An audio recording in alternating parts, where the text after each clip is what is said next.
Chapter 71. Bearing Down. Ori looks up from his wounds and at the bloodthirsty swordswoman, who licks her lips almost lustfully at the sight of his blood.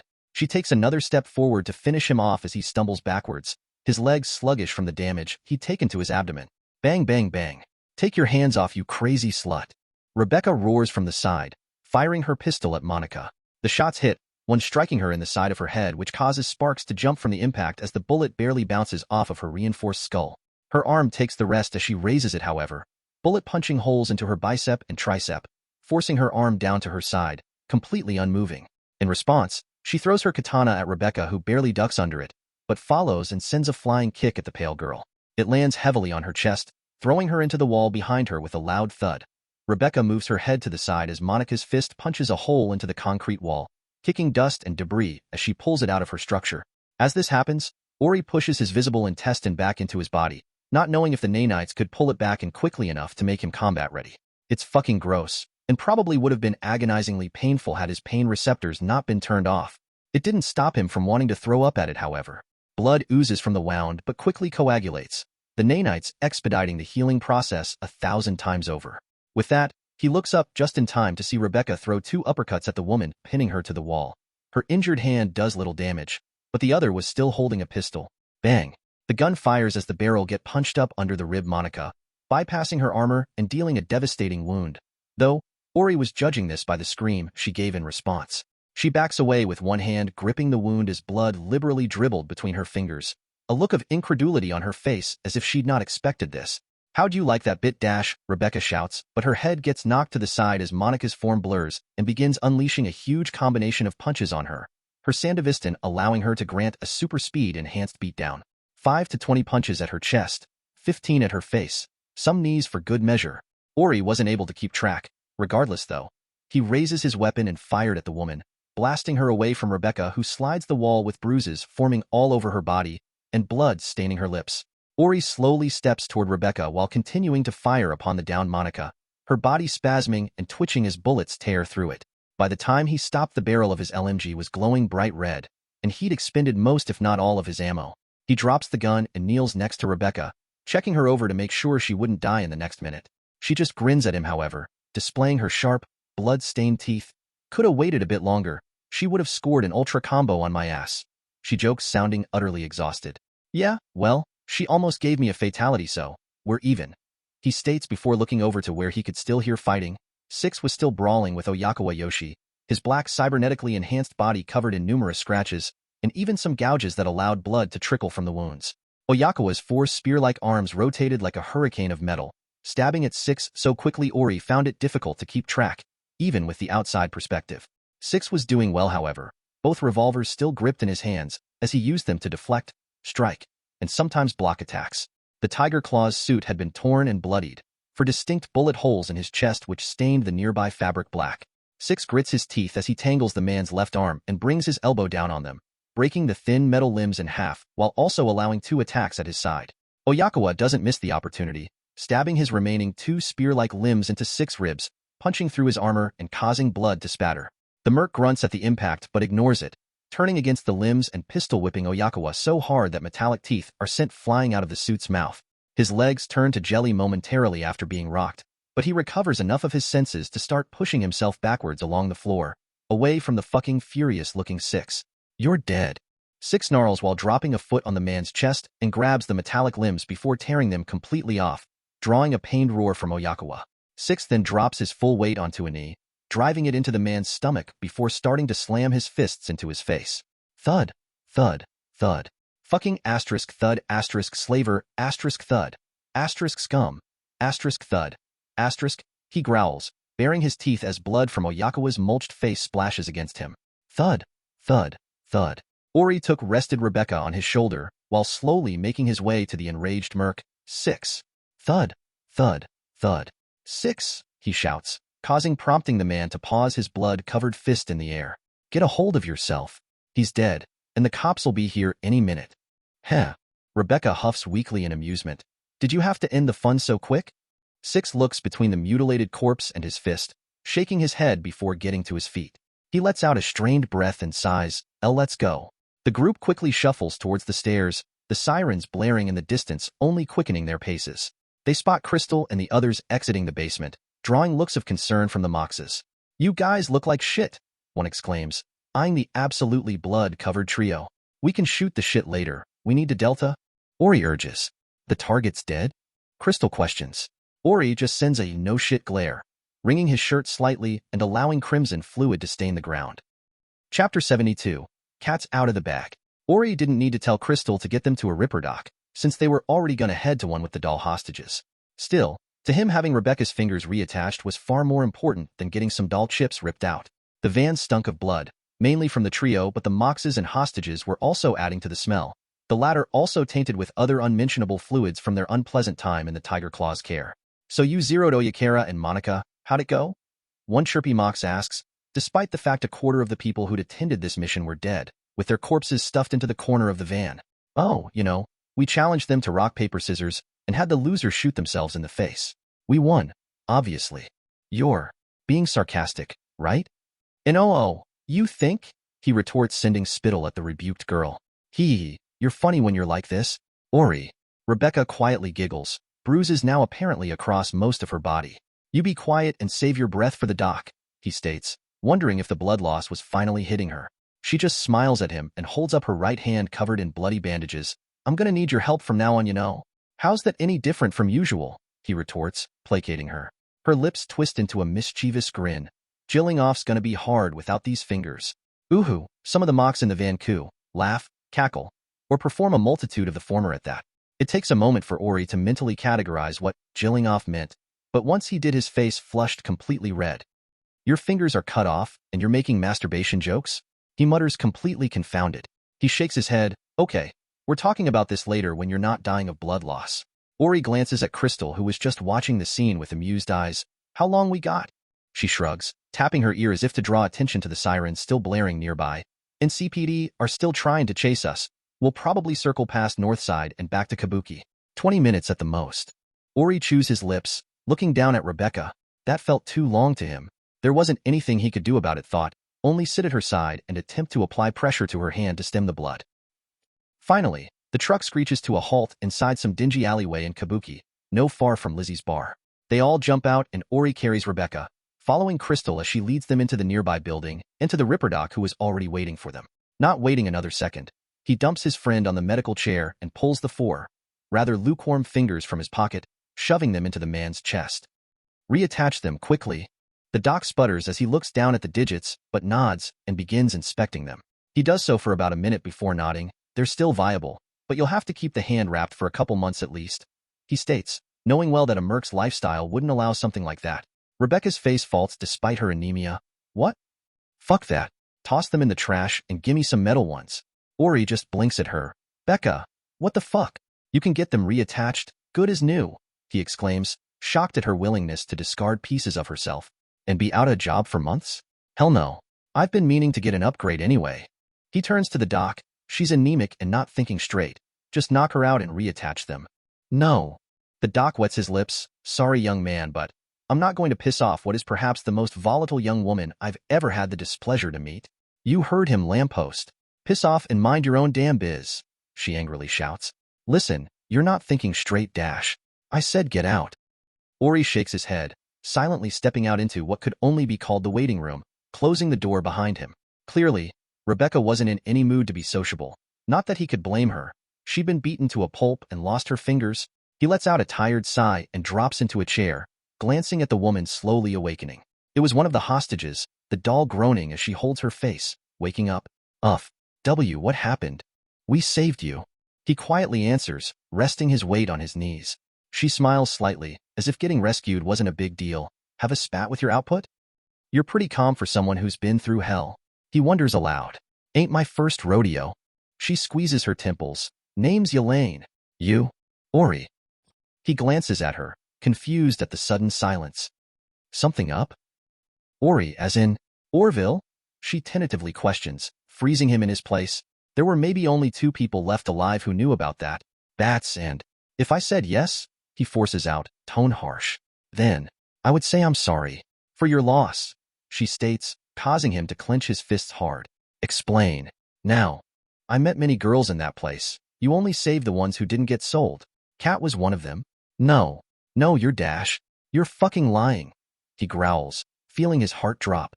They sold her to some tiger claw creep 2 weeks ago. I don't know his name, but I remember his face well. If you want to get back at him, she states, resting a hand on his arm in an attempt to comfort him. I want to know everything. He breathes. Leave nothing out. I want to know what fucking that guy's fucking nose hairs look like. Tell me everything. He grouses. She nods. Course, I want nothing more than to have all of those pieces of scop shit skinned alive. Hell, give me a gun and I'll join you when the time comes. Chapter 73, Detachment. Upon learning that Kat had been sold to some tiger claw ganger, Ori contacted Rogue and updated her on the situation, allowing her to narrow down the search parameters. He also let Susie and Judy know about it, making them aware that he'd likely be antagonizing the rival gang to the point of retaliation.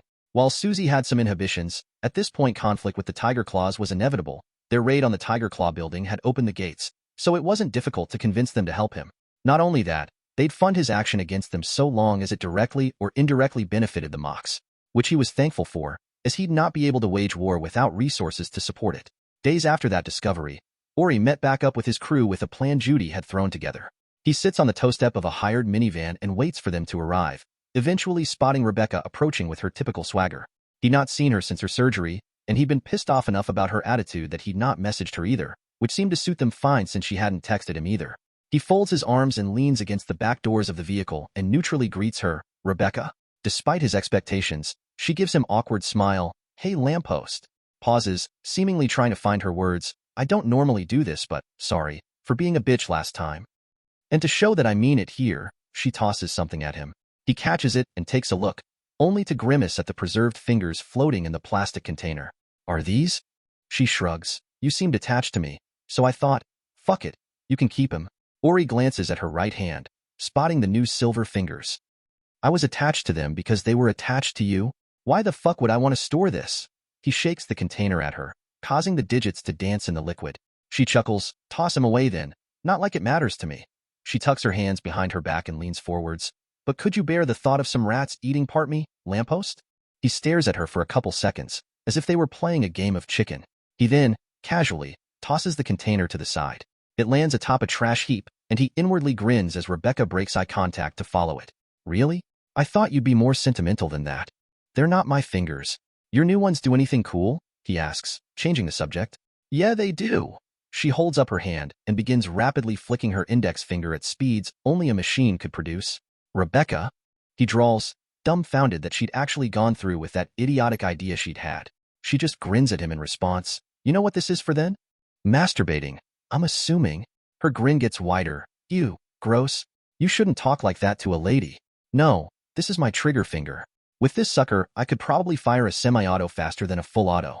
I've got some other add-ons too, but you'll see them later. Anyway, you gonna tell me why what we're doing? Questions. You heard about my sis, right? She nods. Yeah, sorry, that shit's messed up. It is. He grits his teeth. We're gonna find her. If she's too out of reach, we're gonna build a boat from the bones of those fucks and sail it across a river of their blood. She snorts. That much, huh?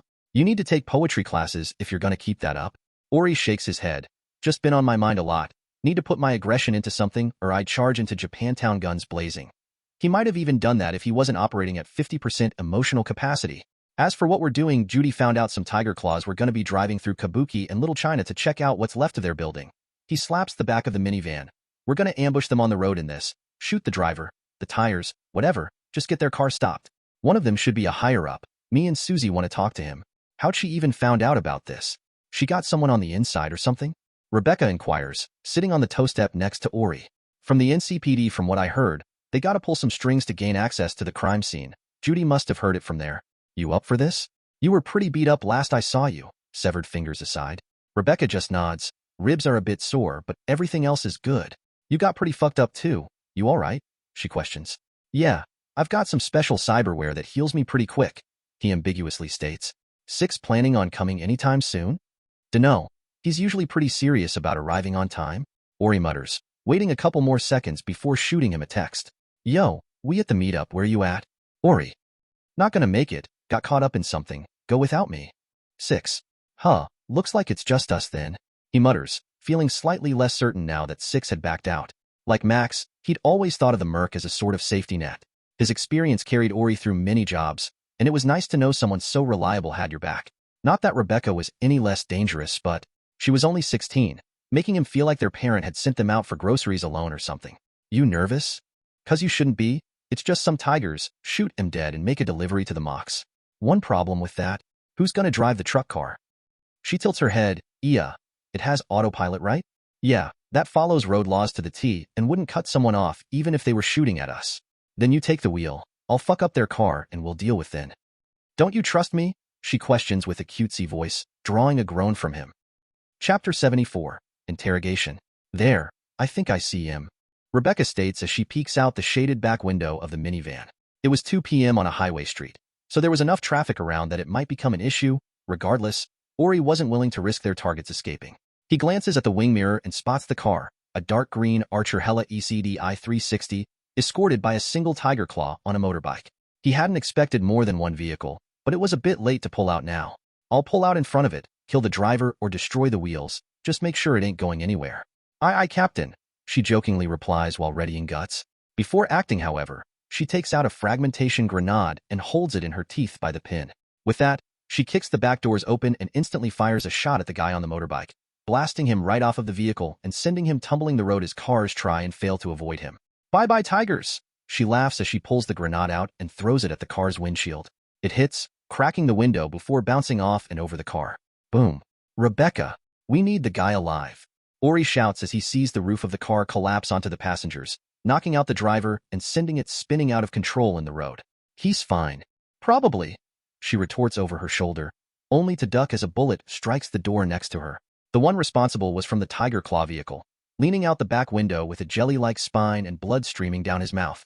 Ori growls under his breath as he brings the car to halt. That better not be the fucking guy. As if to spite him, Rebecca jumps out of the van and fires another shot, blowing the guy's arm off and causing the light in his eye to dim. She quickly makes her way towards the wrecked car and throws the door open, finding both guys in the front seats already dead, and the fourth unconscious in the back. Shrugging to herself, she drags the guy out and tosses him into the van. Package delivered. Let's Delta before their chums try and follow. Ori just gives a reluctant nod and slams the accelerator, ignoring the now massive pileup occurring behind him after Rebecca's rather drastic methods. He could already see NCPD drones flying over to check out the situation, which is exactly why you don't usually detonate an explosive on such a high-priority highway. Regardless, they get away without a problem, taking the next exit and dumping the truck in a secluded spot in Kabuki. Ori steps out and makes his way to the back, sending an unamused glare at Rebecca. We're going to talk about how damn reckless you were later, but first, let's get this asshole to the Mox. Mon, you're a real buzzkill, you know that? We kicked that gig's ass and you're still complaining. She groans, picking up the guy's legs as Ori gets his front. Thus began the awkward waddle to the BD club, stepping past nearby people gawking at the scene. Ah, it's you too. One of the Mox guarding the entrance of Lizzie's bar mutters, taking a glance at their captive Tiger Claw before ushering them in. Q's been waiting for you in the back rooms. Thank you, Tessie. Rebecca chirps. My name is not Dash. The woman sighs. Whatever. The duo is escorting past the bar and through the back, down the basement, into a relatively small room with black stains marring the walls and floor. Ori sniffs slightly, noting the smell of iron in the air. A torture room, he guessed. Tie him up here. Q will be here in a minute. The Mox states, gesturing at the dirty chair and table before leaving. They do so, using some nearby electrical wire to keep the guy still, also gagging his mouth for good measure. You can leave now if you want. You don't have to be here for the rest of this. Ori offers, taking a seat on a nearby stool resting against a wall. No way. I'm not gonna miss all the fun stuff. Besides, if anyone enjoys seeing one of these gonks get put down, it's me, Rebecca states, dragging a stool next to him and sitting. The door opens, attracting both of their attention. Good. When I heard there was a terror attack on the freeway, I thought you might have gotten into a gunfight with the NCPD. Susie remarks as she steps in, Judy following behind her. Nah, we were in and out before the drone could even get there. Trust me, it was rad. Rebecca grins toothily. I don't know if almost accidentally killing our target is rad, but whatever. Ori shrugs. Susie shakes her head. Whatever. It's over now. Cops think the Tigers are the ones responsible, especially with one of their guys going crazy and starting to shoot up the place. What do you mean? There wasn't anyone left? Ori questions, wondering if they'd missed something. No. Remember that guy I blasted off of his bike? He got run over a couple times, but that wouldn't have been enough to kill a full chrome jock. Rebecca points out. Judy nods. Yeah, that sounds around right. Police report says he was already half dead by the time they arrived, missing one lung and had shrapnel in his heart, along with both legs shattered. Rebecca folds her arms and sits back with a smug look on her face. Humph. Serves him right. Enough talk. Let's wake up Sleeping Beauty, Susie states, walking over and holding the man's chin up with her sharp, metallic fingers. We got a bucket of water or something? Ori asks. Won't be needing it, the Mox leader says, allowing electricity to spark from her hand and into the guy's head. He wakes up screaming against his makeshift gag, his body twitching incessantly against the electricity shooting through his body. Q stops just as smoke begins rising from his hair, allowing him to slump down against his restraints. Now, how about we start with the basics, she states with a small scowl. Chapter 75. Enduring Session. Now, how about we start with the basics? She cuts away the electrical wire gag with her cybernetic fingers and tosses it to the ground. What is your name, friend? The man looks up at them, glaring at everyone in the room as if trying to memorize their features, presumably for when he breaks out and puts bounties on their heads. Not that such a thing was likely. He tries to spit at Susie, who just sidesteps it and stares at the green globule on the floor. Cuso Yero Domomi, he shouts, baring his teeth as if he wanted to tear out her throat. Susie just folds her arms and glances at Judy. That didn't sound like a name to me, you? I'd feel bad for him if it was. She lightly says. Now, let's try that again. I'll warn you though, the next lie will not be nice, Susie states, walking around to his back while tracing a finger over his face, drawing a thin crimson line in his skin as she does so. What is your name? No name no one, Kono Kuso Shofu, he growls, only to choke as Susie grabs his hair and slips a metal finger into his mouth, pulling it against the side of his lips, threatening to widen it. No name, huh? Very funny. Give me your name, she asks, slowly applying more pressure, causing blood to dribble from the slowly opening cut. Watashi no chin pao shibuti hhhhhkkk? He screams out before he can complete his sentence, Susie's finger pulling straight through the side of his mouth, all the way up to cheekbone. I will remind you, my friend and I have translation software. Call us whores and tell us to suck you off all you want if it makes you feel better.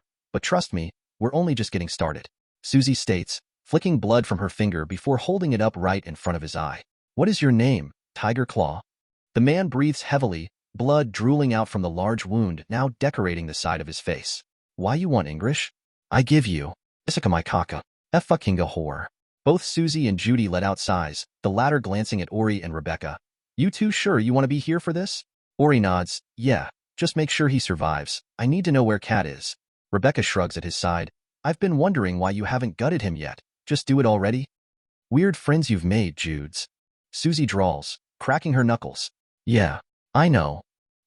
Hours pass as Susie applies various techniques on their guest, from tearing one of his eyes out of their socket, cutting all of his fingers off, forcing him to watch death be dece, to even flaying parts of his body, revealing the pink flesh beneath. Strangely or not, the thing that got the guy finally talking was Rebecca, recommending they just castrate him. Indeed, Ori knew he wouldn't have been able to handle having an eye ruined, let alone having his cock chopped off. Despite the guy working with rapists and slavers, he might have been feeling a little sorry for him. Susie pointed a knife at his groin, and he began singing like a bird in fluent English, even ridding himself of that Asian accent he'd been using. There, they found many things. First, the guy was called Toyama Rin, and he was responsible for handling some of the communication between the gang and Arasaka. Second, and most unfortunate, he seemed to have some cyberware installed in his head that prevented him from uttering anything about Arasaka at all. He hadn't even been able to speak the company name, having to nod his head as Susie played charades with him. Even that seemed to be setting the countermeasures off slightly, causing his to switch slightly as small electrical discharges came from it. Thankfully, this device did nothing to hide Tiger Claw secrets. The guy knew where every major base was, the most high-level gang members, places where their supplies were stored, and even the names of the most dangerous gangers. Susie and Judy drained him for information, and after that, they allowed Ori to ask his questions. He asked about the man Yelane spoke about, but the guy didn't have a clue. Apparently, the guy wasn't familiar with the customers themselves, merely the business. Even after some motivation, the guy still had no idea, leaving them at another dead end. Everything wasn't completely ruined, however. The information Susie and Judy had gained would help in their silent war against the Tigers. That'd give him more opportunities to question them. Even if they didn't work, he was pretty sure Rogue would come through for him. Not because he trusted her, but because he trusted her reputation. Ori reluctantly steps away from the beaten and bloody man. Looking at the others, I'm done. What are you gonna do with him? Susie shrugs. What else? Tie some rocks to his legs and toss him in the river. Not like we can let him go now. He knows us, knows what we know. Ori just nods, aware that this was the end result. He's to reply when he receives a text from someone he hadn't wanted to speak to. Ori, just wanted to ask, there a reason those tickets I gave you are up for auction? Did they get stolen? I know you wouldn't have done this yourself. Christy. He scowls, which is immediately noticed by the others. Sorry, gotta speak to someone. I'll see you guys later. Hit me up if there's another job. He says, giving a brief wave at Susie, Judy, and Rebecca as he steps out of the bar and towards his car that had been parked nearby. He gets inside and lights a cig before texting back. Oh, ick. Maybe this poor orphan needed the eddies. Ori, you didn't do this, right? I trusted you with those. Ick if you noticed, but you having them is a big deal. Christy. Chapter 76, Sunset. Ori, you didn't do this, right? I trusted you with those. Ick if you noticed, but you having them is a big deal. Christy. A big deal, huh? Wouldn't want your walking advertisement to get lost, huh? Ori. Look, just spit whatever you want to say out, all right? I don't get what's eating you, but I won't know until you say it, Christy. What's eating me? I'll tell you, one of the people I thought I could trust, one of the people who stuck by me after my fam was killed, they turned out to be a piece of shit like the rest of this fucking city. Ori, you're not talking about me, are you? Because I never did anything to break your trust. We're friends. Friends stick together. Christy. Fuck you. I saw it, Christy. I saw it all. The fucking news articles, the pictures of us, the headlines, you were fucking doing ever since we met. Friends? We aren't friends. I'm the damn orphan you do photo OPS with. Ori. So you found out? Yeah, I admit it. I was using you to boost my numbers, but I had a good reason for it. Doesn't mean the things I did were worthless. You are my friend, even if you don't think so. Christy. You still say we're friends, huh? All right. If we're friends, you will tell me one thing. Ori. If it'll make you trust my word. I was serious about what I said. I don't have many people I can speak to honestly. You are one of the people I know that doesn't just care about my fame, money, or social stats. Christy. Do you know why Ksenia was attacked? He simply texts, staring with intensity at the screen and waiting for her reply. He knew something was up when it took her a whole minute to start texting back, and the answer left him less than satisfied. No, Christy. Friends. What a joke. Ori. Christy Clert has been blocked. He tosses the half-smoked cig out the window and starts the car before angrily driving towards the desert. He drives all the way out to an isolated area around Rocky Ridge, parking his car on a hill just as the region turned orange from the setting sun. He stomps out of his car and retrieves Max's LMG from the back, lighting up another cig before unloading a barrage of bullets at a nearby car wreck. Daga Gaga. Fucking bitch. Lie to me, he growls between bursts. Daga Gaga. I know you know something.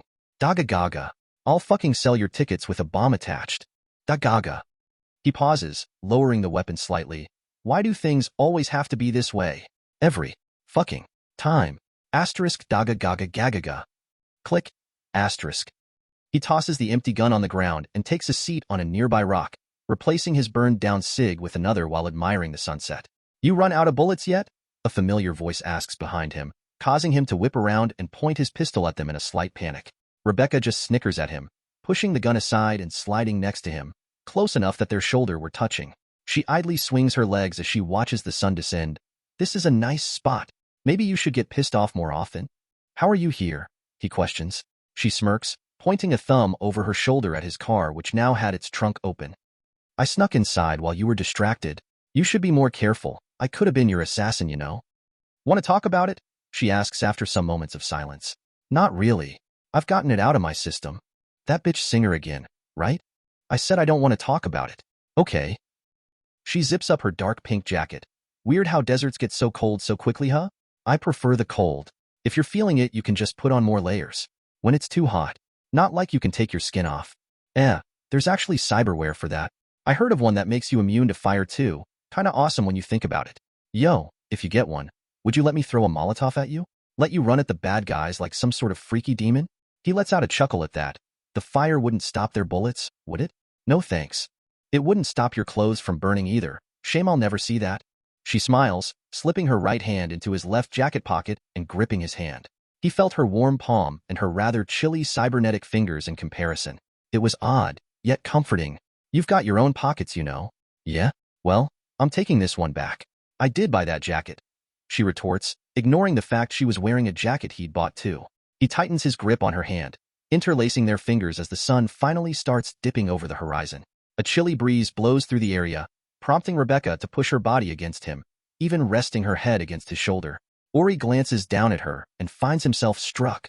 Her pale face was beautifully shaded orange, Her green hair let down and draped across her neck. Her strange pink and green eyes strayed from the sunset and met his. His heart skipped a beat, butterflies flapping their wings in his stomach as an urge hits him. It wasn't a conscious movement, nor something he'd really considered before. Yet, it felt right. He leant down and layered his lips over hers. Her eyes widened momentarily, surprised at his sudden action, yet after a moment of confusion, she closed them and reciprocates.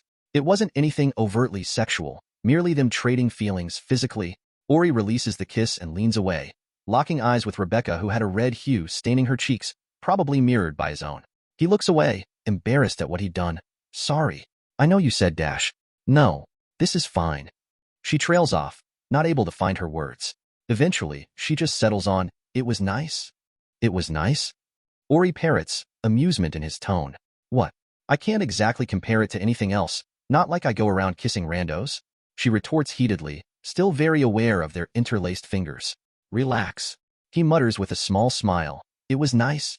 Want to go again? Thought you'd never ask, lamppost? She grins, this time taking the initiative and pouncing on him. An SFW part on Patreon. Link in description. Chapter 79. Morning after, Ori wakes up the next day to the pleasant beep of a text shot by his favorite psycho Merc. Hope you made use of those pics I sent. Winky face. Winky face. Winky face. Rebecca. Apparently, she'd felt bad sending him home with his cock in his hands like some male slut walk. So she compensated via some rather risque photos. Not that he was complaining. Wasn't like she was wrong either. He was about to reply when someone else messaged him. Hey Ori, you busy today? 'Cause I could use your help. Sasha. Huh, he hadn't heard from her in a while, not since the hit on Marv. Strange that she'd ask him though. He wasn't exactly the best guy around, nor the most well-known Merc. Sure, he had a small bounty on his head courtesy of Maelstrom, but that wasn't much compared to other more established crews and solos. Not complaining or anything, but why ask me? Ori. The guys I hired for a job delted last night. Been looking for a replacement, but no one else wants to accept last minute, especially not this gig. I heard about what happened to that Marv guy, so you must be good enough to not die, Sasha. What a vote of confidence, uneasy face. Ori, you know what I mean. Besides, I'd rather trust my back to you than some other no-name solo. At least we know each other some, Sasha. Some other meaning I'm also a no-name, whatever, what's the gig and how much it worth? Ori, they'll tell you, but you gotta promise not to tell anyone else. This is life and death kind of biz, get it? Sasha, isn't that already obvious? Yeah, I promise, Ori. KK, just wanted to confirm. I'm gonna hit the Biotechnica office in the Corpo Plaza. Been working with our mutual friend to get an idea on their security. They don't use people for night shift, but security bots instead. That's a problem since you can't really distract them or hack them without alarming the whole place. Sasha, Biotechnica? What would you want from them? Ori texts, knowing the Corp was one of the less handsy ones in Night City. They didn't do much other than sell their products. Most of the time made an effort to keep their nose out of shit. It's personal and doesn't matter. What I need you to do is a distraction, draw the bots away from the upper levels so I can get what I need. Shouldn't need more than 10 minutes in their systems, but that's too long for me to do alone. Sasha, how the fuck am I gonna distract a whole building's worth of security bots without attracting the NCPD in the middle of the plaza and get out alive? This sounds like a total suicide mission. Ori, don't care how you do it. I just need it done. I'm willing to blow my savings on this, Ori. 10k eddies up front, and 50k more if everything goes off without a hitch. Sasha, 60,000 fucking eddies? Holy shit. She definitely meant business if she was willing to foot that kind of cash, especially for a no-name Merc like him. Still, he was wary of accepting it. He had no idea where he'd start, other than maybe committing a terrorist attack to draw the bots. An explosion maybe? But then the whole NCPD would come down on his ass. It was on the Corpo turf, so the guys in blue wouldn't take their time like they do in Watson or Pacifica. That wasn't all, however. There were a shit ton of automatic security systems ready in the city center, all waiting to blow a criminal to pieces with machine gun fire. He'd seen one on the news once. A cyberpsycho had rampaged through Haywood and got a bit too close to the Corpo Plaza. Needless to say, he didn't last long under 4 turrets bombarding him. You can refuse. I won't think any less of you, Ori. It's a big ask for me. I will go alone if I have to. Sasha texts as he ruminates over his options. She'll go alone? That's more than suicide. That's like stepping into the gates of hell willingly. He knew how good she was with how easily she dealt with the auction house. But some undercover operation in Japantown isn't anywhere near as dangerous as a full Corpo building. Problem is, was he willing to put his life on the line to help her? While the eddies were a nice encouragement, for a job like this he needed more motivation than just that. Plus, he wouldn't do it alone. He'd need to bring Six and Rebecca on it. He knew they'd accept in a heartbeat. Six because of Charlie, and Rebecca because she seemed to have no fear whatsoever concerning this kind of thing. Could he risk his and their life for someone he barely knew? No. Could he do it for a friend? Yes he could. When's this need to be done? Ori. By midnight, that's when he'll be entering the building. Sasha. All right, I'll meet up with my crew to hash a plan out. You good to meet? Ori. In 2 hours, yeah. Got some things I need to wrap up. Sasha. KK. I'll send you the debt soon. Catch you then, Ori. Thanks, Ori. Sasha. Ori turns his interface off and lets out a sigh while flopping in his bed. Looks like he'd stupid busy again today. Group chat created. 6. Rebecca. Ori. Permissions. Private. Yo. Just got word on a job worth 60k EDS. We'll split 20k each way, but it's gonna be a rough one. You guys up for it? Ori. Hell yeah, nice one. Thought we'd be doing the grunt work for Susie before we got another big one. Rebecca. I can do it, but we'll need to hear more debts. 6. I'll tell you two all about it. First we need to meet up and prep. Our place still good? 6. Ori. Yeah, just don't bring any food or sticky drinks unless you want to clean it up. 6. Fair enough. Client will meet us there too if that's K. Ori. As long as they aren't corpo. 6. Cool. Rebecca. Chapter 80. Reluctant Cooperation. Ori steps into 6's garage and finds the Borg Merc and Rebecca already there.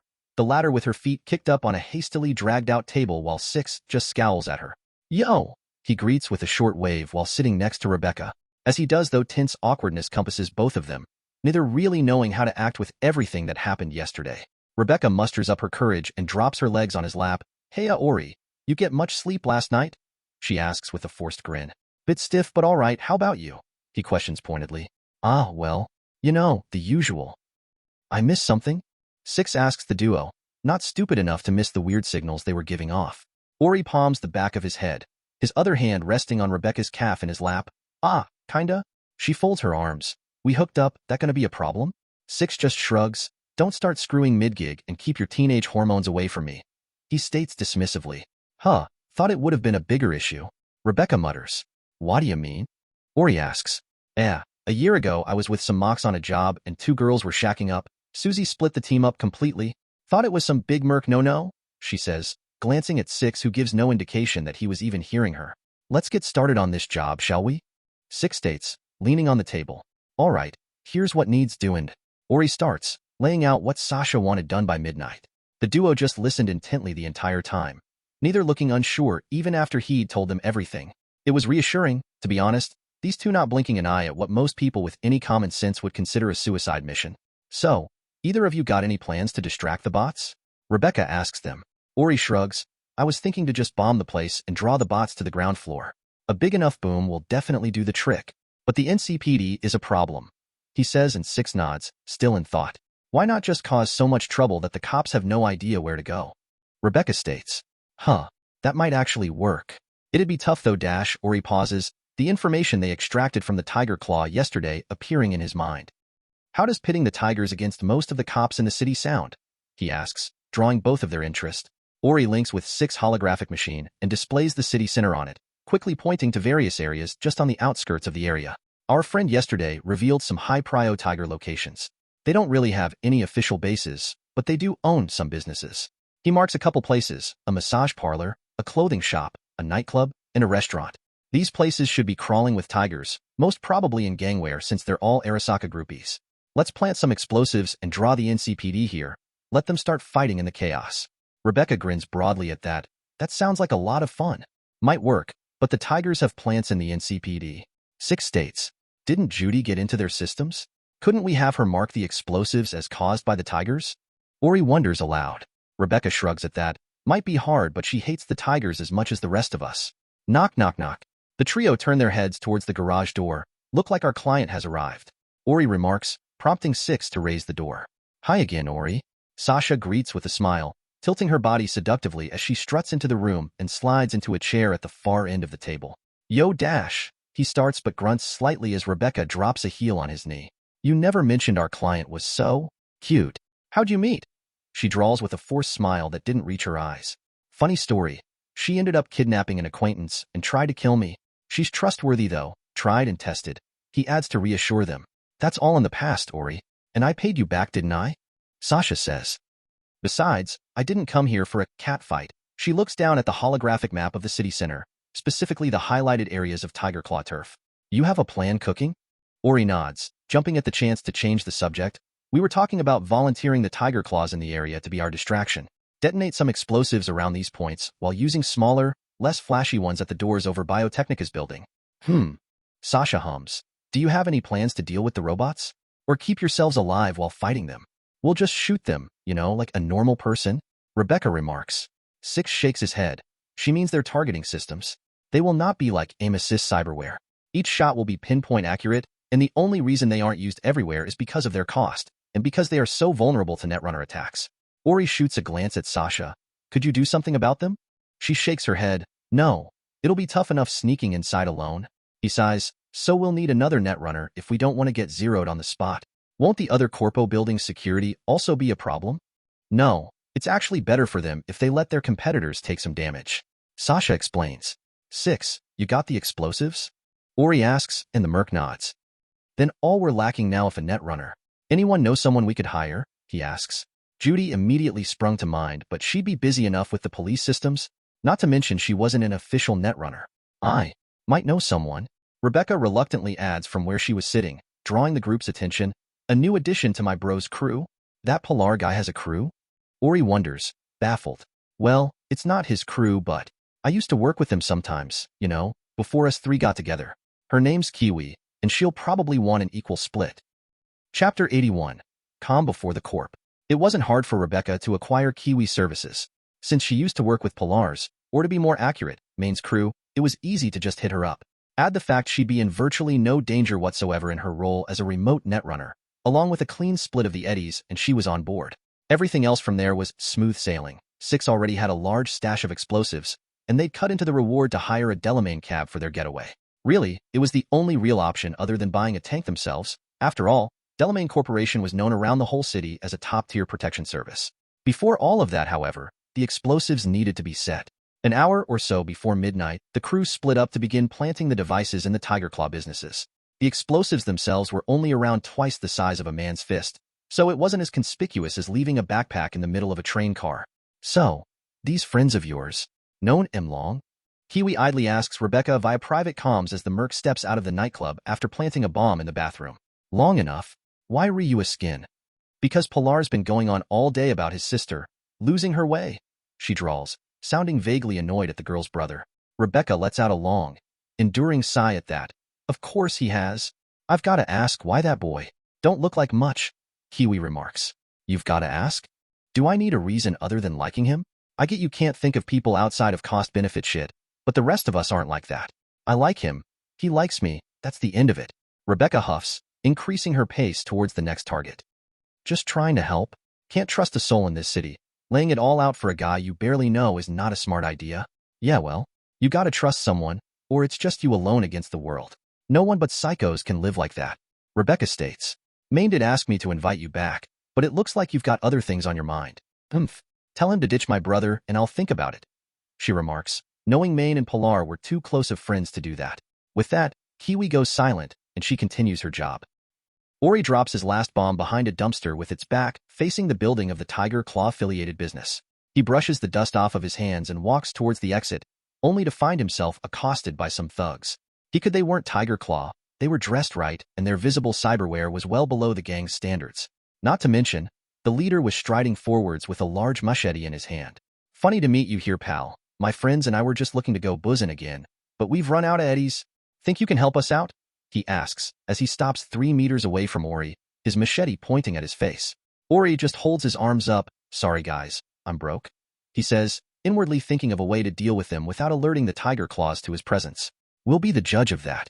Check him, the leader says, prompting the other two to begin searching through Ori's pockets. Or they would if he hadn't taken action.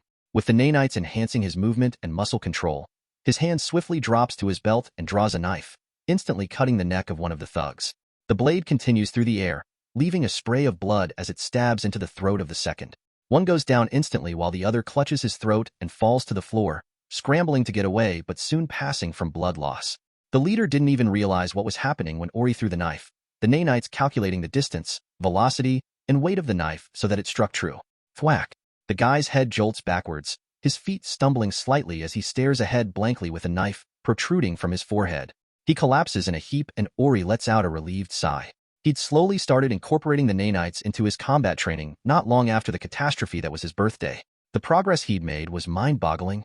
The nanites learned incredibly quickly, memorizing every movement, every twitch of a muscle. He only had to perform an exercise a dozen times before the nanites had mastered it. This included his skill in knife throwing, which he'd only spent 30 minutes on when he was bored. While integrating the movements into muscle memory wasn't as quick, having them assist him to perform perfect maneuvers every time sped up progress by stupid degrees. While he wasn't a master at martial arts yet, he could perform regular attacks perfectly. Basic punches, kicks, elbows, and knees all had been mastered. Shaking those thoughts from his mind, he tosses the thugs' bodies in the dumpster that had a bomb under it and quickly departs from the scene. Whatever evidence of his murders would be cleared up by the explosion. My part is done. I'll join you guys at the meeting point, he states through the comms. Just finished up too. We'll be there. 6. This shit's easy. It's like they don't expect any trouble at all. Rebecca. Probably because they don't. No one is insane enough to attack small Tiger Claw-affiliated businesses in the city center and Haywood. Kiwi. Get ready to donate the explosives. I'll need them when I sneak in. Sasha. Ori squints his eyes in thought momentarily before hitting Sasha up with a private message. Yo, what's Quentin's role in all of this? He won't get strung up for being involved, will he?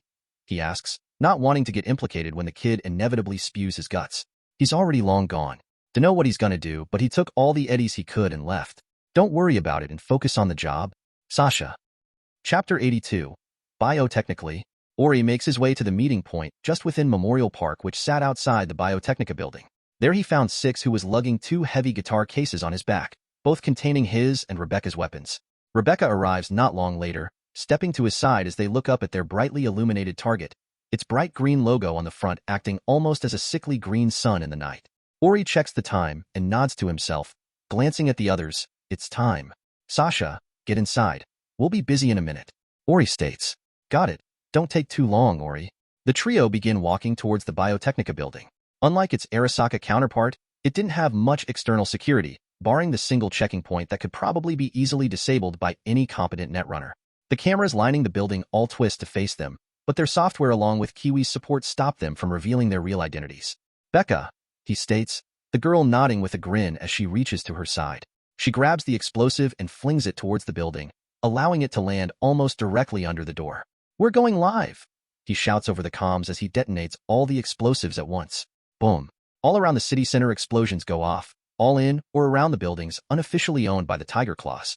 The alarms of cars too close to them begin going off, and almost immediately sirens could be heard. NCPD on the way, all looking for the terrorists dressed like Tiger Claws. Judy. Thanks, Judes. We owe you one. Oi. A cloud of smoke slowly expands from the Biotechnica's door, and Ori turns to Six with his hand held out. Six just unclips the guitar cases and allows his LMG to drop into his grasp, doing the same for Rebecca's shotgun guts after. I'm up the 4th floor. You got bots headed to the ground level. Sasha. More bots than that on the way. Be ready. Kiwi. The trio each dive into cover as the glowing red eyes of the Biotechnica robots shines through the smoke. Ori ducks behind a large concrete plant pot before resting the barrel of his gun on the side to stabilize it. Asterisk daga gaga gaga. He opens fire before the smoke can even clear, instantly putting down 2 pairs of eyes before the rest finally step into view. Stiffly built with green metal skeletons and holding large rifles, their beady red eyes lock onto the group. But before they can fire, smoke abruptly plumes from their heads. They stumble slightly but quickly recover, but not completely. Targeting systems down doesn't mean they can't shoot though. Watch their heads. Kiwi. Bong.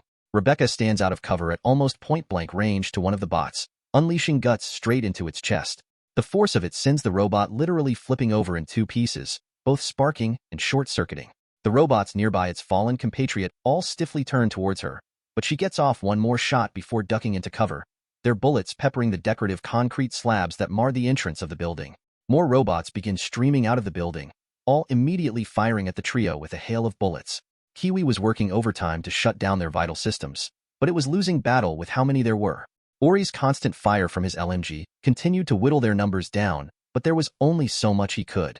Six unloads all the bullets from his revolvers with pinpoint accuracy and tosses an EMP grenade before ducking back down again. It explodes and sends a dozen robots to the ground twitching, crippled but not completely disabled. Can't you bozos scream a little at least? Rebecca complains aloud as she destroys 2 robots with one blast of her weapon. Another gets slightly too close to her, so she thrusts her right hand forwards, her metallic fingers shining in the light. Shtayik. They go completely through the neck of the bot, and its head goes flying when she pulls her arm back out. Hee hee, awesome. How's the NCPD sitch looking? Oi. Firefights have started all around downtown. Not just the police, but some mercs and civilians have started fighting the tigers. That isn't gonna look good for their rep. Judy. Ori dips his head under a wild spray of a robot before retaliating and blowing it to pieces. Any cops headed for us yet? Oi. Not that I can see, but the tigers won't last long like this. Judy. How long you got left, Sasha? Ori. 8 minutes. It'll take a bit longer than I thought. Found more on their systems than I expected. Sasha. Well, we can't do this all day. You go over the limit too long, we'll jump into the Delamain cab without you. Rebecca exclaims over the comms, but pauses afterwards as large circular panels start opening up around the trio. Large turrets sprout from the ground and all start aiming at the group. Red lasers landing on any visible part of their body. Shit. Turrets. Ori shouts, turning to fire at one, but grimacing when the bullets just ricochet off of its metal exterior. I got it. Kiwi states, grabbing hold of their systems and twisting. 3 instantly go down while the 4th turns and start opening fire on the Biotechnica robots. Be quick. I don't know when, but the Biotechnica netrunners will try something soon. Might undo all my work, or might just target me directly. Kiwi. Ori drops behind his cover and shoves in his large magazine for his LMG. Sasha. ETA? 4 more minutes. Just hold on. Sasha. 4 more minutes plus the time it takes your fat ass to get out of the building. Rebecca. Concentrate. 6. Ori notices movement behind him and Bang. Da gaga. He fires at the stranger as soon as they fire at him. A bullet hits him directly in the chest, probably piercing his aorta judging by how much blood was squirting out of him, but his nanites jump into gear and quickly begin healing him. The stranger, on the other hand, isn't so lucky. Ori's retaliation completely blows him apart, separating one arm and leg while turning his torso into Swiss cheese. Shit, he growls, both at the pain and the fact he'd killed a cop. NCPD are on our position. Ori shouts over the comms. No. No units should be anywhere near you yet. Judy. Well, I just turned one into red mist, so I'm pretty sure you're wrong. Sasha. Oi. 1 more minute. Sasha. Chapter 83, Brained. 1 more minute. Sasha. Fuck. Ori growls under his breath, clutching his chest that had only just barely stopped squirting blood onto the now stained ground nearby. Bang. His vision blurs slightly as a gunshot goes off somewhere behind him. He ducks forwards, placing his LMG beneath him to keep himself upright. Damage sustained to front lobe. Permission to repair. The nanites quickly report as he blinks stupidly at the warning. Warm liquid streams down his face, and he raises his hand to find the origin, only to grimace when he feels a large gouge above his temple. A bullet had struck him and fractured a bit of his skull, bruising his brain heavily.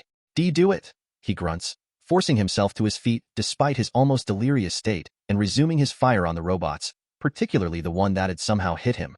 Oi? You all right? I just saw you take a hit. Rebecca screams over the comms. He locks eyes with her from her position. The girl is obviously shocked at the amount of blood coating his face and his jacket. Infine.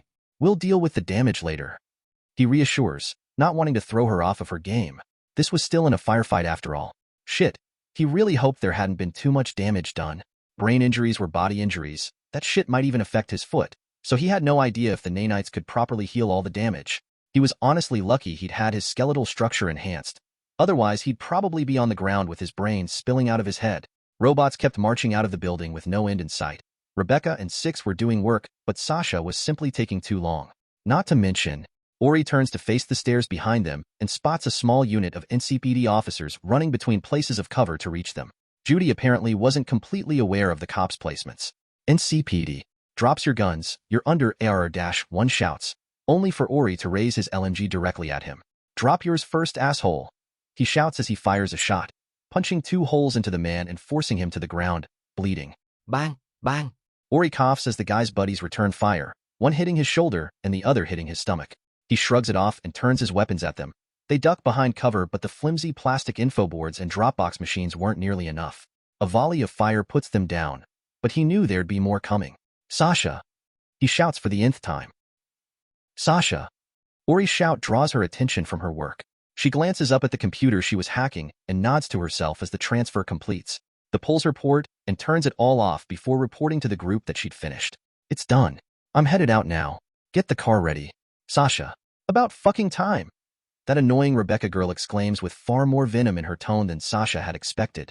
The NCPD knows about their downed officers. They're on the way. Judy. Sasha was sprinting through the Biotechnica halls now, It was completely empty now that the bots were at the ground level, making it incredibly easy for her to escape. She slides into an elevator and hacks it, forcing it to quickly accelerate downwards. Its brakes creak agonizingly as she makes it stop.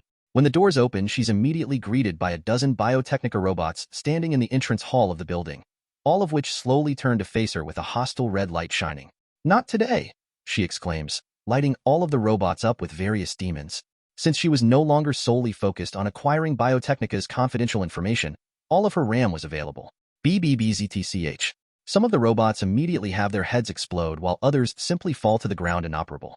Two even turn towards the others and begin firing on her behalf, granting her the opportunity to flee the place. She runs towards the robots, flicking her hands and causing large metal claws to shoot from her nails. She hamstrings one robot while decapitating another as she makes her way past them. She hacks the security screen, causing the detection tech to overload and spark dangerously. One pass that she finds herself outside the building where Ori and his friends were fighting a small army of robots. 6 was breathing heavily with numerous pockmark-like indentations on his cybernetic body, indicating just how many times he'd been hit. Rebecca wasn't doing any better. Small silver gashes revealing her under armor along her visible pale skin, along with bullet holes in the dark pink jacket that she seemed to cherish. Even the colorful shotgun she held had its paint marred by numerous bullet marks. Ori looked the worst by far, blood covering almost the entirety of his face, the right side of his head sticky with the coagulated fluid. His jacket was stained blacker than it already is, along with his trousers and the floor beneath him. She could only conclude that he'd taken a fatal wound. "I'm out. Let's go," she shouts both verbally and via the comms, her voice tense from how much damage Ori had accumulated. "I'm out. Let's go." Ori spots Sasha rushing out from the building, slicing and dicing any robot she neared as she agilely moves through them. He fires off a last couple of shots before waving at 6 and Rebecca. Delamain should be waiting on the highway beneath the park. Rebecca blasts one more robot apart before sprinting away towards him. "Let's Delta already then." 3 NCPD units approaching. "Judy. 2. I've disabled one. They'll have to get there on foot." "Kiwi." The group quickly disengage from the robots, which is thankfully helped by both Sasha's hacked robots and the turrets Kiwi hacked earlier. The group run down the steps onto the 3rd floor of the park. Sasha sends a demon at the automated turrets that attempt to attack them and they run for the stairs, only to pause when they meet 4 NCPD officers standing at the bottom of them. Chapter 84. Police Chase.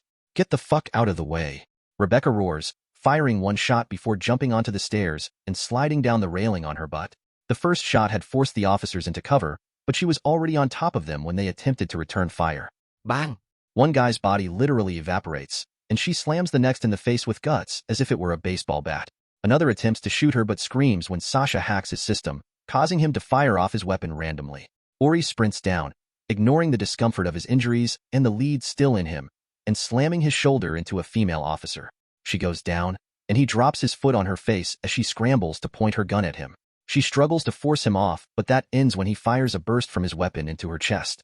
"Get off of her, you fucking psycho!" her enraged colleague roars, firing off a flurry of bullets which all miss and strike the wall next to Ori. 6 decommissions the guy with 2 shots to his head, then destroys 3 police drones that attempt to intercept them. "Quick!" Ori grunts, ramming through the nearby maintenance door which led down to the highway. The other follows as he steps out, spotting the Delamain cab that had abruptly stopped in the middle of the road.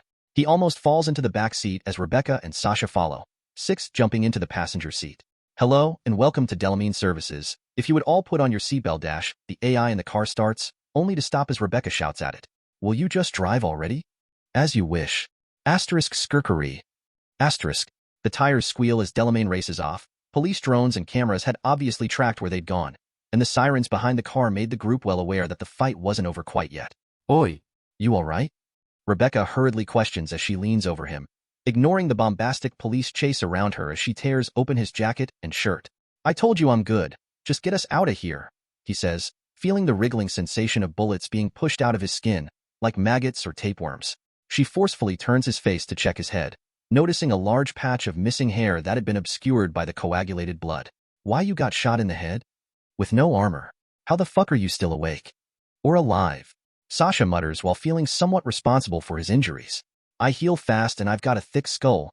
Let's concentrate on not dying first. We can argue later," he exclaims, and as if to emphasize his point a bullet smashes against the reinforced back window, cracking and splintering it. "I'm cutting off comms. Corpo runners are trying to track my systems." Kiwi disconnected.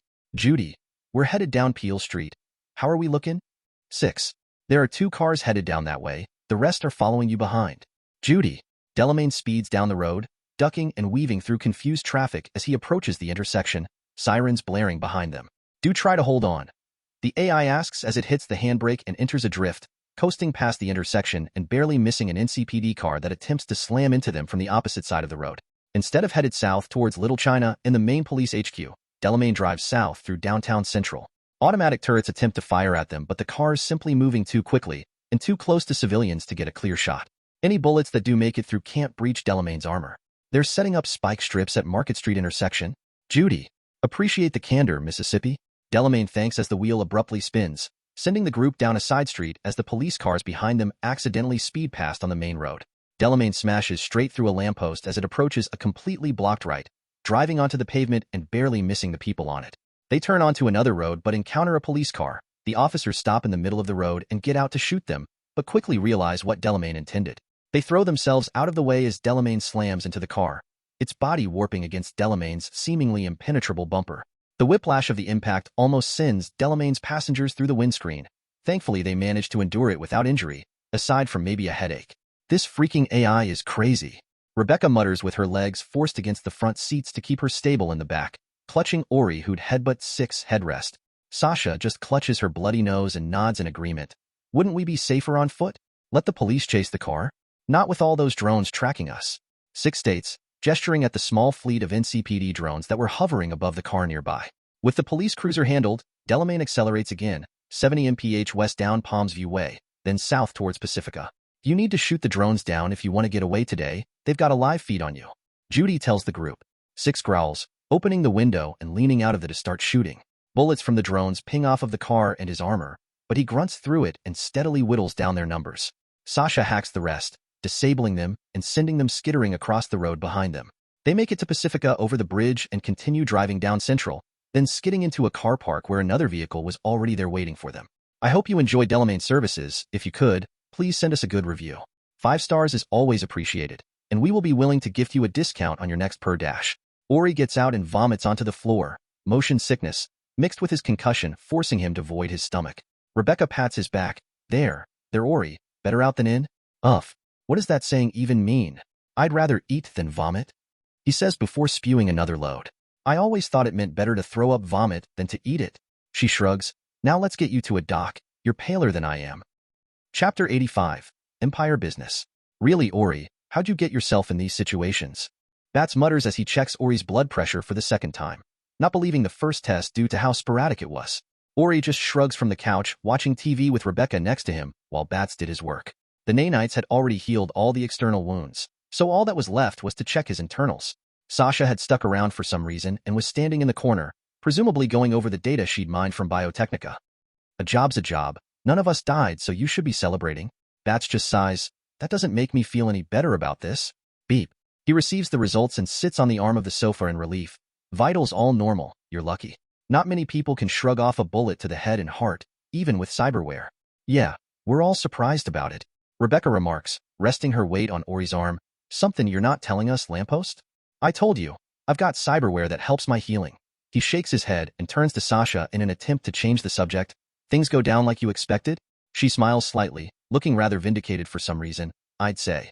She looks at the TV and forces it to change the channel to 54 News. BZZD. I am Jillian Jordan, and this is 54 News. Earlier tonight, the city was shocked by a series of terrorist attacks around the city center. Bombs were planted around various businesses and detonated.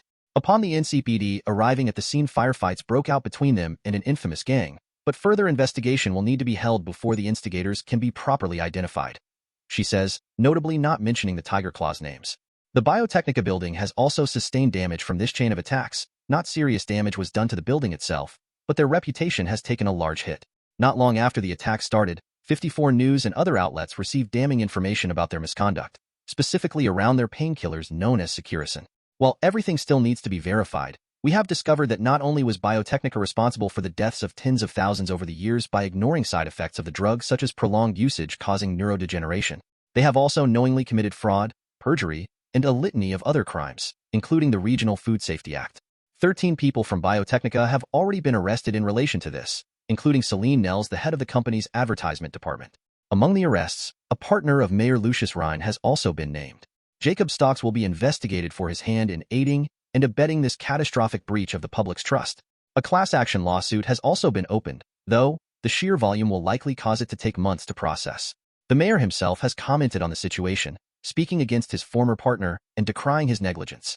He says he will be seeking maximum compensation from Biotechnica for the public. He also condemns the terroristic methods that were used to reveal these disturbing truths. I quote, "Utilizing violence and harming innocent people is not justice, but vigilantism. 12 civilians have been reported dead or injured so far, and while corruption has been outed, it will never be worth the lives it cost." End of quote. Biotechnica's stocks have also dropped upon this information going public, from $700 to a mere 500. There is no sign of this stopping either. So far, the loss has equaled to €400 million. Shit, Rebecca utters, shocked, surprised, and somewhat prideful.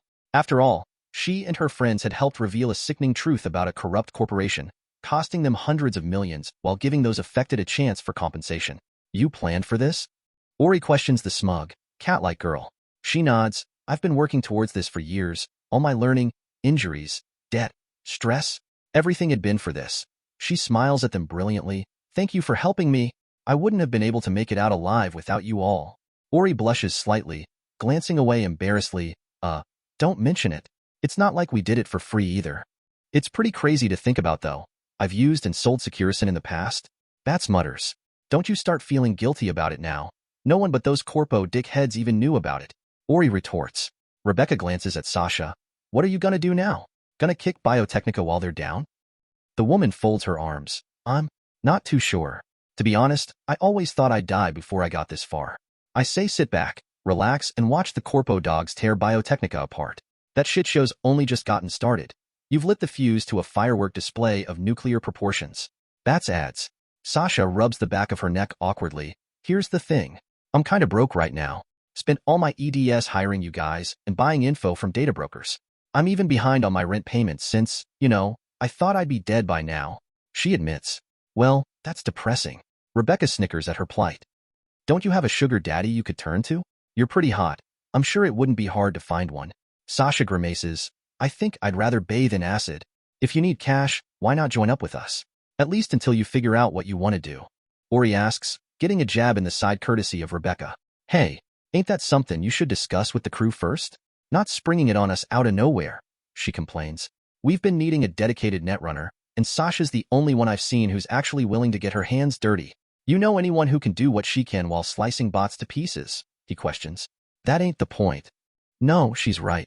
I've been a solo so long I doubt I'd make a good teammate. Sasha admits, only making Rebecca scowl harder. No.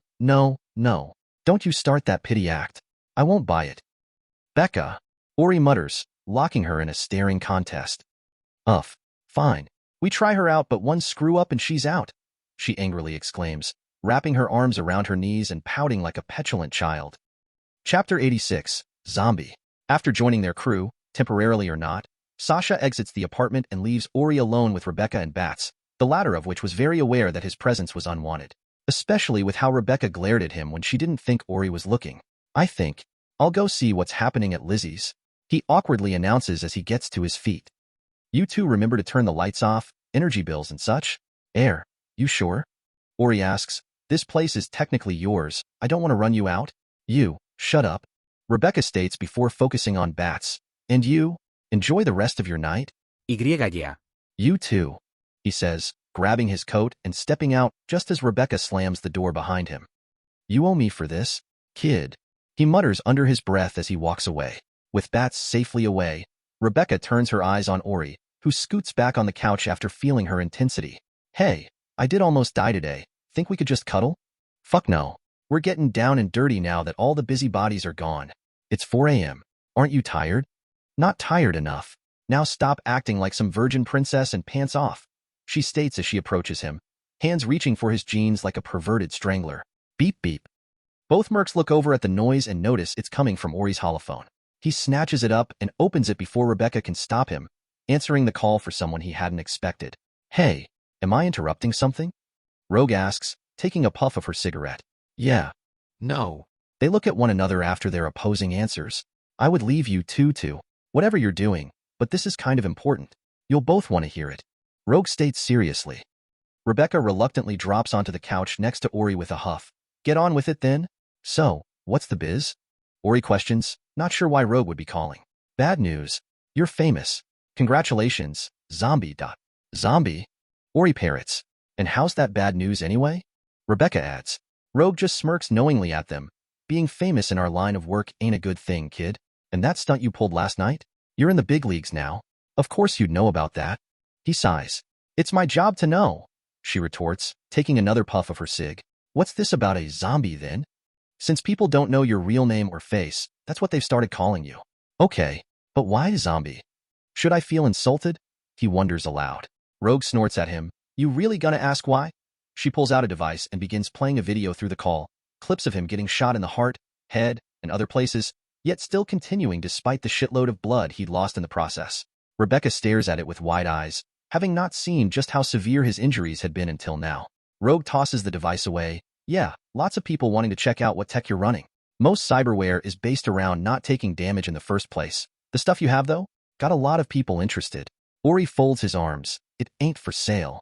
Rogue shrugs. I wasn't off-errand to buy. Getting whatever they cyberware out of you would probably cost more than it's worth anyway, especially if it can heal fatal injuries in minutes. I was actually thinking to call you tomorrow to give you time to recover. Looks like it wasn't necessary. Rebecca leans forwards. Any cool name for me? Robot Annihilator? Gun Gal? Goddess? More like that girl in Zombie's crew. Rogue snickers. Most people only got eyes for the kid there. The rest of you are gonks as far as they're concerned.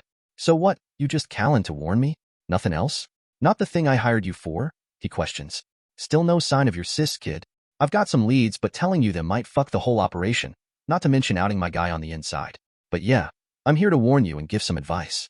You should lay low for a while. Biotechnica, Tiger Claws, NCPD, anyone who wants your cyberware, and everyone who wants to claim the bounty on your head will be hunting you. Ori lets out a sigh. You sure they don't know who I am? Rogue nods. Yeah, no one's got a clue. Trust me on that. You should also burn the clothes you wore last night, repaint your girlfriend's weapon, and try to keep your cyberware secret. You don't want anyone outing you right now, especially while the Tigers are looking for a scapegoat to pin shit on. Not to mention all the stockbrokers who got burned from your stunt. Thanks for the heads up. Let me know if you find anything on Cat. Don't mention it. When all the heat clears, you might be getting some gigs from me. People trust names, and you're definitely making one for yourself. Rogue out. Beep beep. Ori tosses the holophone onto the table and leans back into the couch. I'm not really sure how to feel about this. Me neither. No way in hell I'm burning this jacket. Rebecca states, ignoring the bullet holes the thing had sustained. Yeah, I'll just wear mine inside now. Better than letting it get any more holes, he says, poking a finger through a bullet hole in its chest. Rebecca strips off her jacket, revealing her black bra and panties before beginning to crawl towards him. Don't think I've forgotten. I'm not letting you get away this time. Ori raises a tired hand to his hair, grimacing at how sticky it was. He'd had a brief shower, but it wasn't enough to remove all the blood. Fine, but only if you promise to repaint Guts, and any other gun you got. She just snorts at that, like people are gonna care about my guns when all of my skin is completely white. I'm sure plenty of people are modded their SkiMFFPH. He's cut off as Rebecca latches onto his mouth like a leech, her tongue brushing his lips and teeth. Now, are you gonna carry me to bed, or do you want to be carried? An SFW part on Patreon, link in description. Chapter 88, Chill. Ori slowly wakes up as he feels something wet and warm encompass his lower head. Memories of last night flicker in his head as he glances down, spotting the bulge in his bed sheets. Thought I tired you out. He lifts the sheet to reveal Rebecca, her green hair a clumpy mess and her mouth wrapped around him. She locks eyes with him and smiles mischievously. You're the one sleeping like the dead. That mean your blowjobs can cure death? He retorts. You want me to suck off corpses? You're a perv, lamppost, she drawls. He chuckles and lets the sheet drop before resting his head in his interlinked hands. Don't let me stop you. Carry on, ouch. Did you just bite me? He yelps, feeling a sharp pinch on his member. Hee hee, this is my chew toy now. I can do whatever I want with it. She snickers beneath the sheets. Ah, I get it. Because you're a bitch, ouch. All right, I'll be quiet. Good boy. Rebecca finishes up and slides next to him, clutching his arm as both of them take in the other's warmth. They lie like that for an hour, maybe two, occasionally making small talk but mainly just cuddling. Another hour passes when Ori finally musters up the effort to extract himself from her grasp. Don't we have stuff to do today? We stay like this any longer and I doubt we'll get anything done. She just pulls him back down while wrapping her arms around his neck, allowing him to see the many bluish marks on her own. Hickeys he'd left. The afterlife lady told us to do nothing. That's what we're doing. Hey, let's rent a movie or something, she offers. Aren't we meeting up with everyone later? You know, to celebrate not dying? That's tonight. It's still morning if you haven't noticed. Just stop thinking so hard and chill here with me. Becca, it hasn't been morning for an hour, he states, glancing at the clock in his peripheral, 2 p.m. I swear, if you make me get up to pull your ass back into bed, there'll be a lot more than biting that you'll have to worry about, she growls, pulling on him harder. I guess we could stay like this a little longer. Wanna order food? And a movie, she all but demands. And a movie? Beep beep. Oh hell no. I'm not letting some asshole ruin this right now, she states, reaching for his holophone, only for Ori to grab it first. You're not wrecking my phone 'cause you're pissed? Huh, it's Quentin. Quentin? The kid I saved from Sasha, the corpo who used to work in Biotechnica? Ah, well, get on with it and reject the call. I hear some muffin burgers calling for us. He scratches the back of his head. Actually, why don't you order the stuff while I take this? Not the call, texts. I'd rather not greet the guy naked. Sends the wrong message. She grumbles but reluctantly accepts, turning over on her side and accessing the net to get some deliveries. If Night City was good for one thing, it was being able to get a delivery drone sent basically anywhere. Yo, what's up? Ori. Ori. I saw it on the news. You guys really fucked that place up. Nova. Quentin. I'd be more worried if you didn't see it. You know they're calling me zombie now. Ori. Zombie? Not something I'd pick, but I guess it works. You sure you are alright? I saw you take some damage on the feeds. Quentin. If I was gonna die I'd have done it already. You should watch out for yourself. Speak of, what you gonna do now? No. Now that Biotechnica is biotechnically fucked. Ori. LOL, that's one way of putting it. I was actually calling about that too. You're talking to the next big fixer of Night City? I'm in the fucking big leagues now, son. Quentin. Fixer? Not to be an ass, but you sure you want to do that? You just got out of a sinking ship with whatever you can carry, after getting blackmailed to help punch holes in it. Ori. Ori. One guy's problem is another man's opportunity. I didn't just get out with bare minimum shit. I contacted everyone I could and warned him to pull their shit out of Biotechnica before you hit it. Sasha kept an eye on my shiz obviously, but what I could say was good enough. I've got so many contacts in the Corpo Plaza that I could take a piss off of a building and hit one of them. Quentin, Sasha let you do that? Wouldn't that have risked the entire operation? Ori. Well, it was hard to convince her, and she only let me go ahead after taking full control of my devices. Still, those warnings were good enough for some people. Saved some friends tens of millions of eddies from stocks alone. Not to mention short selling. Bro, I'm fucking rich right now. No kidding. Quentin. I don't know shit about stocks, but good job, I guess. You gonna hit a guy up with some of that too? Since I was the one to make it happen. Ori. Haha. Of course. You saved my ass with Sasha. Helped me out with my dad. We're practically, chums was it? The street slang you guys use. But yeah, you are my fave Merc, and as you are new fixer it's my job to hook you up with the best shit I can. Quentin. That's great. You'll have to reject anything RN though. Apparently the heat on me is too hot to risk doing anything. I was told this by Tay big bitch of and see herself. Ori. That's fine bro. You just let me know when you are ready and he'll hook you up. I doubt any fixer has as many corporate contacts as I do, nor as many who are indebted to me. You thank Sasha for me too. She was the best kidnapper I could have hoped for. Quentin. Thank her yourself, Mr. Big Fixer. Ori. I mean, it's kinda, you know?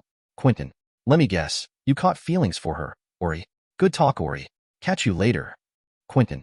Ori just chuckles as he lays back into his pillow. Her wraps his arms around Rebecca and pulls her close, leaving small pecks across the back of her neck. You got the orders yet? She smiles, turning to kiss him. Yeah, for muffin burgers, 2 banana shakes, a box of donuts, and some popcorn for the movie. I got a Slitterminator 4 by the way.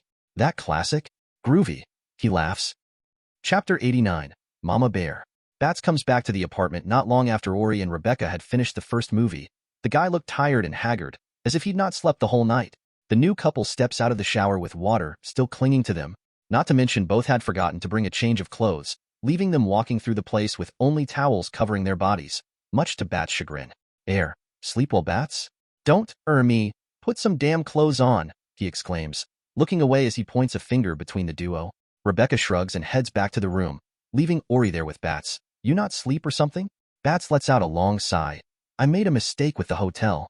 Turned out to be a one-night stay kind of place, with walls thin enough that I could smell a guy's balls in the next room. Not to mention hearing him and his buddy rail some girl all night. Your night better have been worth my suffering, or I might just throw myself out the window. Ori shrugs and grins. No complaints on my end. And hers? He inquires. Sore in various places, even made me give her a massage in the shower. Bat shifts in place uncomfortably. So, did you? He shakes his head. Were you safe? Safe. I mean, birth control, condoms, all of that? He quietly asks, glancing at the door of Ori's room. He rapidly blinks, realization hitting him. Gimme a minute, he states, stepping back into his room. Hey, Becca, just a skin. You were on birth control, right? Since, you know? The girl turns to him as she ties up her hair into twin tails. HM? Oh, you want to start picking names then? Names? He parrots, entirely confused. For the kid, I was thinking Riori.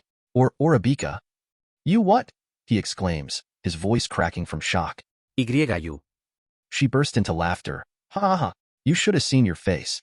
I mean really, me, a parent? Guts could probably do a better job. Guts your shotgun? He asks and she nods as if it were obvious. So, you did take care of it then? Yeah, started taking the pills yesterday morning. I did say you weren't getting away, by then I'd already committed to it, she shrugs. But you didn't have them back at your apartment? Risks are meant to be taken. I'm sure you would have handled it, Daddy, she says, whispering the last part into his eyes and causing a shiver to run down his spine as she steps past, out of the room. The celebration for the Biotechnica job was held underneath Lizzie's bar, mostly to prevent anyone unwanted from finding out their identities. Not to mention the possibility of the Mox being implicated with it. The eddies for the job were distributed, and everyone shared a drink for a job well done, along with Sasha joining the crew.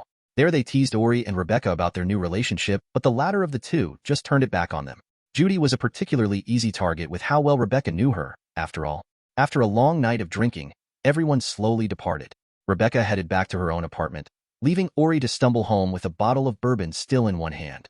Once he steps into his apartment, however, he abruptly falls flat on his face as something hits in the back of his head. He groans and looks up, spotting a tied-up and bound Bats on the floor in front of the couch. Two people were sitting around. Both he recognized. Kiwi, Pilar. What the fuck is this? He scowls at what seemed like yet another betrayal. Oh, I don't know you little cumrack. Maybe you should on it harder? Pilar spits as two large hands wrap around Ori and slip a thick metal cable around him. He struggles to get free, but he wasn't strong enough to break the stranger's grip on him, or break metal for that matter. This is not funny. Good, or there wouldn't be any point to this. A deep voice says from behind him, prompting Or to turn. He spots the man who must have been 7 feet tall and made completely of muscle. He was black with bombastic blonde hair and goatee, and sunglasses covering his eyes. The fuck are you? Ori can't help but ask as his nanites hurriedly clear the alcohol from his system. Name's Maine. I run this crew, he states, tossing Ori onto the couch next to Pilar, who throws an arm over his shoulder. I hear you're pretty big shit yourself, or you think so at least. Kiwi told me all about that stunt you pulled on Biotechnica. Ori scoffs, sending a glare at Kiwi, who just shrugs and lights a cig. So what? You're here to claim the bounty then? Pilar nods erratically. Fuck yeah. Gonna sell you to the highest bidder and have the eddies roll in. No, we're not. Kiwi idly states, using an empty glass as an ashtray as Maine sits next to her, the couch creaking under his weight. Maine leans forwards, resting an elbow on his knee. We're actually here to talk about Rebecca Dash. Stay away from my sis, you twiggy shithead nobody. Pilar exclaims, interrupting Maine. It's the stay away from my daughter talk. Just bear with it. Kiwi remarks, crossing her legs. Kiwi, do you gotta ruin it so quick? How are we supposed to scare the kid if you tell him everything? Maine says. Ori just stares at the trio with a deadpan. That's it? I get Pilar being here then, but you two? Maine shrugs. Far as I'm concerned, she's still part of the crew, but since Kiwi's vouching for ya, you're probably alright? Alright? I found this guy screwing my sis in my apartment. No way in hell that's alright. Pilar shouts, only to get ignored by everyone. Ori turns his gaze at the Netrunner, prompting her to let out a sigh.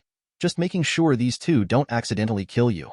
Rebecca would not be happy with me if you kicked the bucket. So, if you're done, could you untie us and leave then? We could. Or we could toss you in the river and save Rebecca some trouble. I already know this routine is fake. Maine drops a large hand onto his shoulder while tilting his glasses down, allowing him and Ori to lock eyes. I'm not fucking around though. You hurt her and we'll come running. If you ain't serious, drop it, or we drop you. Got it? Ori just shrugs. You think Rebecca would let me go if I played around with her? Maine snorts and stands, I guess. Remember my warning. Chapter 90. Swole. Bats and Ori get untied and most of their home invaders begin leaving. Maine exits quietly while Pilar continues spewing curses at Ori, threatening to do a whole manner of things, including biting his nose off for some reason. Once they're gone, all that's left is Kiwi, who decides to finish her cig before actually leaving. While Bats obviously wasn't happy, it did give Ori some time to talk with her. You gonna tell anyone else about what we did at Biotechnica? Or just your crew? I'd rather to have most of Night City know who I am. Not yet, at least. Do you know why I accepted the job? She answered his question with one of her own. The Eddies, why else? She shakes her head. While that is a part of it, Maine was the one who asked me to take it when I spoke to him about it. Unlike your average Merc who's looking for money, power, excitement, Maine's in it for his people. Dunno if he sees Rebecca as a daughter or something, but she's still family to him. She kills her cig and stands. Without the crew, I'm alone in this city. I can't be as selfless as Maine, but I've got a line too. She starts walking towards the door, but glances over her shoulder before she leaves. Take care of Rebecca for us. It's a full-time job though. Don't lose your head. Bats locks the door behind her, turning tired eyes to Ori. Your friends are fucking nuts. Your girlfriend better be worth all the shit she's gonna put us through if those three were any indication. Ori stares into the bathroom mirror with an odd expression on his face. It had been 2 weeks since the Biotechnica job, and they were finally starting to get back out there again. The heat had died down enough that taking small jobs wouldn't be a problem. While he hadn't made much progress on finding Cat or making eddies, he'd used all his free time working with the nanites. The upgrades were significant. His height hadn't changed in the reflection of the mirror, but everything else was a different story. His previously average-looking body had been thrown into a wood chipper and remolded into what could only be described as perfection. Six-pack abs with pecs to match, arms big enough to look like some customized cyberware. He was absolutely shredded. Even his face had undergone an indirect change, his increased muscle mass giving him a firmer jaw, larger neck, and a more distributed layer of subcutaneous fat, making his features sharper. He basically looks like a Baki character now. Yay for plastic/nanite surgery. He must have spent 10,000 or more eddies on nutrition packs alone to keep up with nanite's demand, but it was all worth it in the end. His muscles were like corded steel wrapped taut around his bones. He raises his arm and tenses his bicep, his eyes glued onto the bulging mass that swells. It was a weird feeling, suddenly being this buff without having to do most of the work. It was good, while also a bit awkward. Was this how people felt after they got full body modifications? Of course, it wasn't just his muscles that had gone through a change. The nanites had also upgraded his ligaments, though this was more to prevent his new muscles from tearing them from his bones accidentally. There were still improvements that could be made, but any of that would need to be done after extensive monitoring and testing of his body and its limits. Organic material, or at least the material the nanites currently had access to, could only get so strong before you start getting drastically lower returns. For instance, if Ori wanted to be able to lift 100 kg more, then the nanites would need to expand the muscle groups used in it by 40%. That didn't sound bad until you realized the prior improvements would only increase the muscle mass by 5 to 10.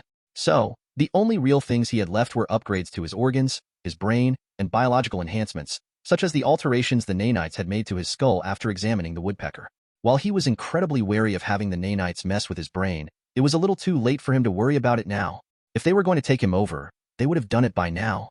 Not to mention the fact that any significant upgrades to his base body now would need to be done via his brain. Improvements to his reaction time would only be possible via his nervous system and the parts of the brain responsible for it. He remembered well how stupidly fast the tiger claw that had the Sandevistan was, so he was well aware that even with his physical upgrades, he wasn't close to a fully tetched-out Chromejock yet. Speaking of cyberware, the nanites refused to allow anything huge, like a cybernetic arm cannon or something, but he had managed to convince them that subdermal armor was integral for their survival. The only problem now was actually finding some that suited him. Unsurprisingly, subdermal armor needed to be customized to your body identically since it was literally as close to skin tight as you can imagine. Add the fact he wanted to best quality possible, and he was having trouble finding one good enough. He had bats on the case, but he doubted he'd find anything anytime soon. He'd also searched around for a Sandevistan, but most were either death traps that would fry your brain in a couple of uses, or so expensive that they'd make a corpo blush. There was a reason why those who had one were considered around the same threat level as a tank. Made him wonder if Arasaka had so many they could just toss down to their Tiger Claw lackeys. The nanites also had a problem with the Sandevistan, in that they'd probably need some custom software to integrate into it, though that was only speculation from both the nanites and bats after looking over everything. Chapter 91. Mystery Box. Ori nods at himself in the mirror and grabs a towel, drying his messy hair while turning to get his clothes, only to pause as Bats open the door, the Ripperdoc's eyes widening as he looks him over. Kid, you hulkied out? Can I get dressed? Or did I turn you gay? Ori asks as Bats continues examining him. Ah, dash, right? Clack. He sighs and throws on his clothes. Rebecca had been the only one to know how much he'd improved. She was the only person lately to see him naked, Of course, he just played it off as some cyberware. As much as he wanted to, keeping the secret of the nanites limited to as few people as possible was the best thing to do. He cracks his back one last time and steps out. He had a gig arranged today, a simple delivery. Normally, you'd only need an average solo for it, but the delivery site was deep in Maelstrom territory, and the cargo itself was something expensive. The Ripperdoc who'd commissioned them would obviously install security locks to prevent Ori and his crew from trying to club it. Not that they would. Their rep was the line, and the client's shit going missing would ruin their cred. He grabs his equipment and gets into his piece of shit car. Yeah, probably need to think about getting a new one. Or stealing another. That works too. Group chat created. Ori, Rebecca, 6, Sasha. Yo, meet at Dr. Chrome's shop for the gig. Bring your shit. We going Maelstrom turf. You guys remember what happened last time? Ori, K6. Got it. Rebecca. Wait, what happened last time? Sasha. Nunya happened. Rebecca. Nunya? Sasha. Nunya fucking business. Huh. Got him. Rebecca. 6. I think I hate you. Sasha. Ori turns off his comm and starts his car, wondering if Rebecca and Sasha would ever drop whatever shit they had going. They'd be almost fine when they first started taking jobs, but not long after that, they'd started bickering. Well, mostly Rebecca, but you get the point. Still, at least he had 6 keeping the peace. Without him, he might have been forced to put his foot down, putting him in the dog's house where Rebecca was concerned. Ori parks his car and makes his way to Dr. Chrome's shop, waiting outside for the others to arrive. 6 is the first, walking over and taking the fist bump Ori sends him. Sup 6, how are things? You look like something was on your mind after we finished that last job.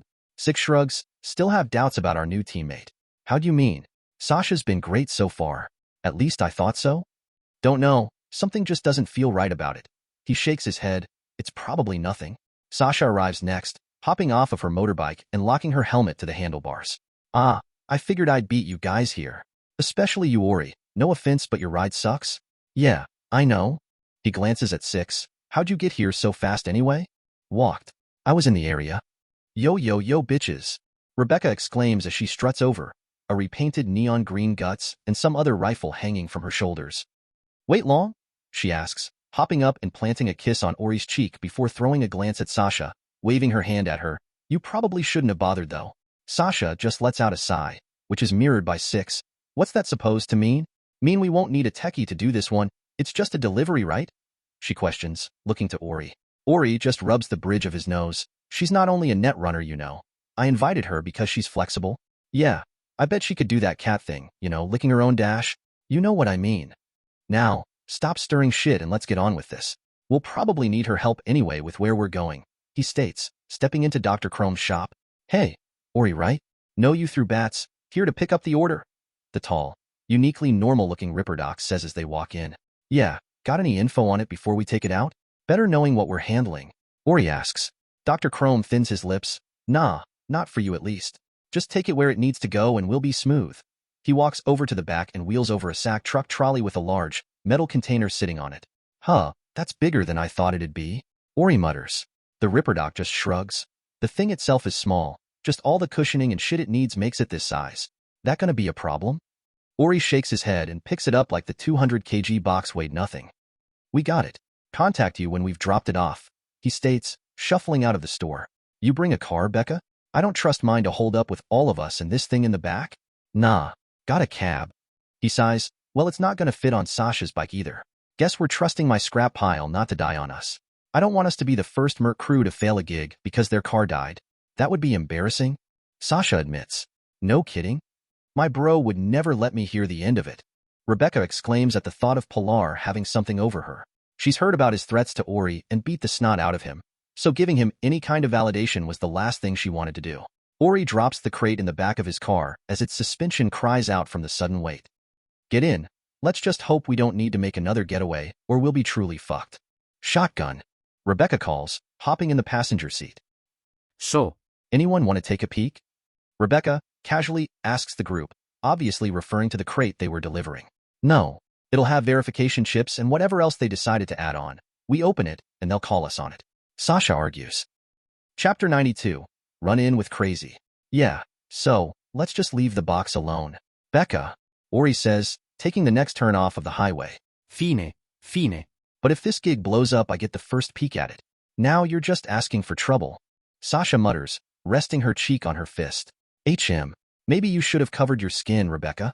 Six states from the backseat, and he puts on a ridiculous-looking sombrero, along with a colorful poncho, Raiden's stealth clothes and revengeance. Why? Because we have bounties on our heads, and both of us are very identifiable. Rebecca shakes her head. No. I mean, why the fuck do you think anyone's gonna leave us alone with you wearing that?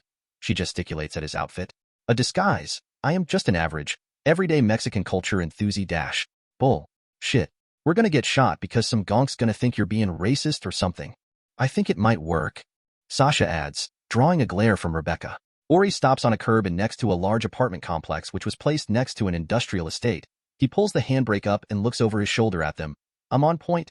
You guys keep an eye out for trouble. Sasha watches the car. He gets out, grabs the crate from the back of the car and marches towards the apartment as Rebecca and Six keep a good distance behind him.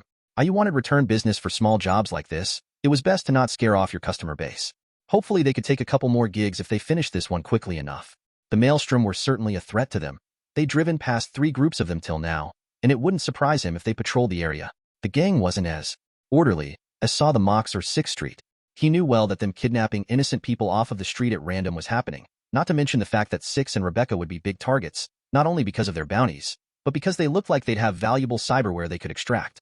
Ori walks up to the 3rd store via the fire escape staircase and soon reaches his destination.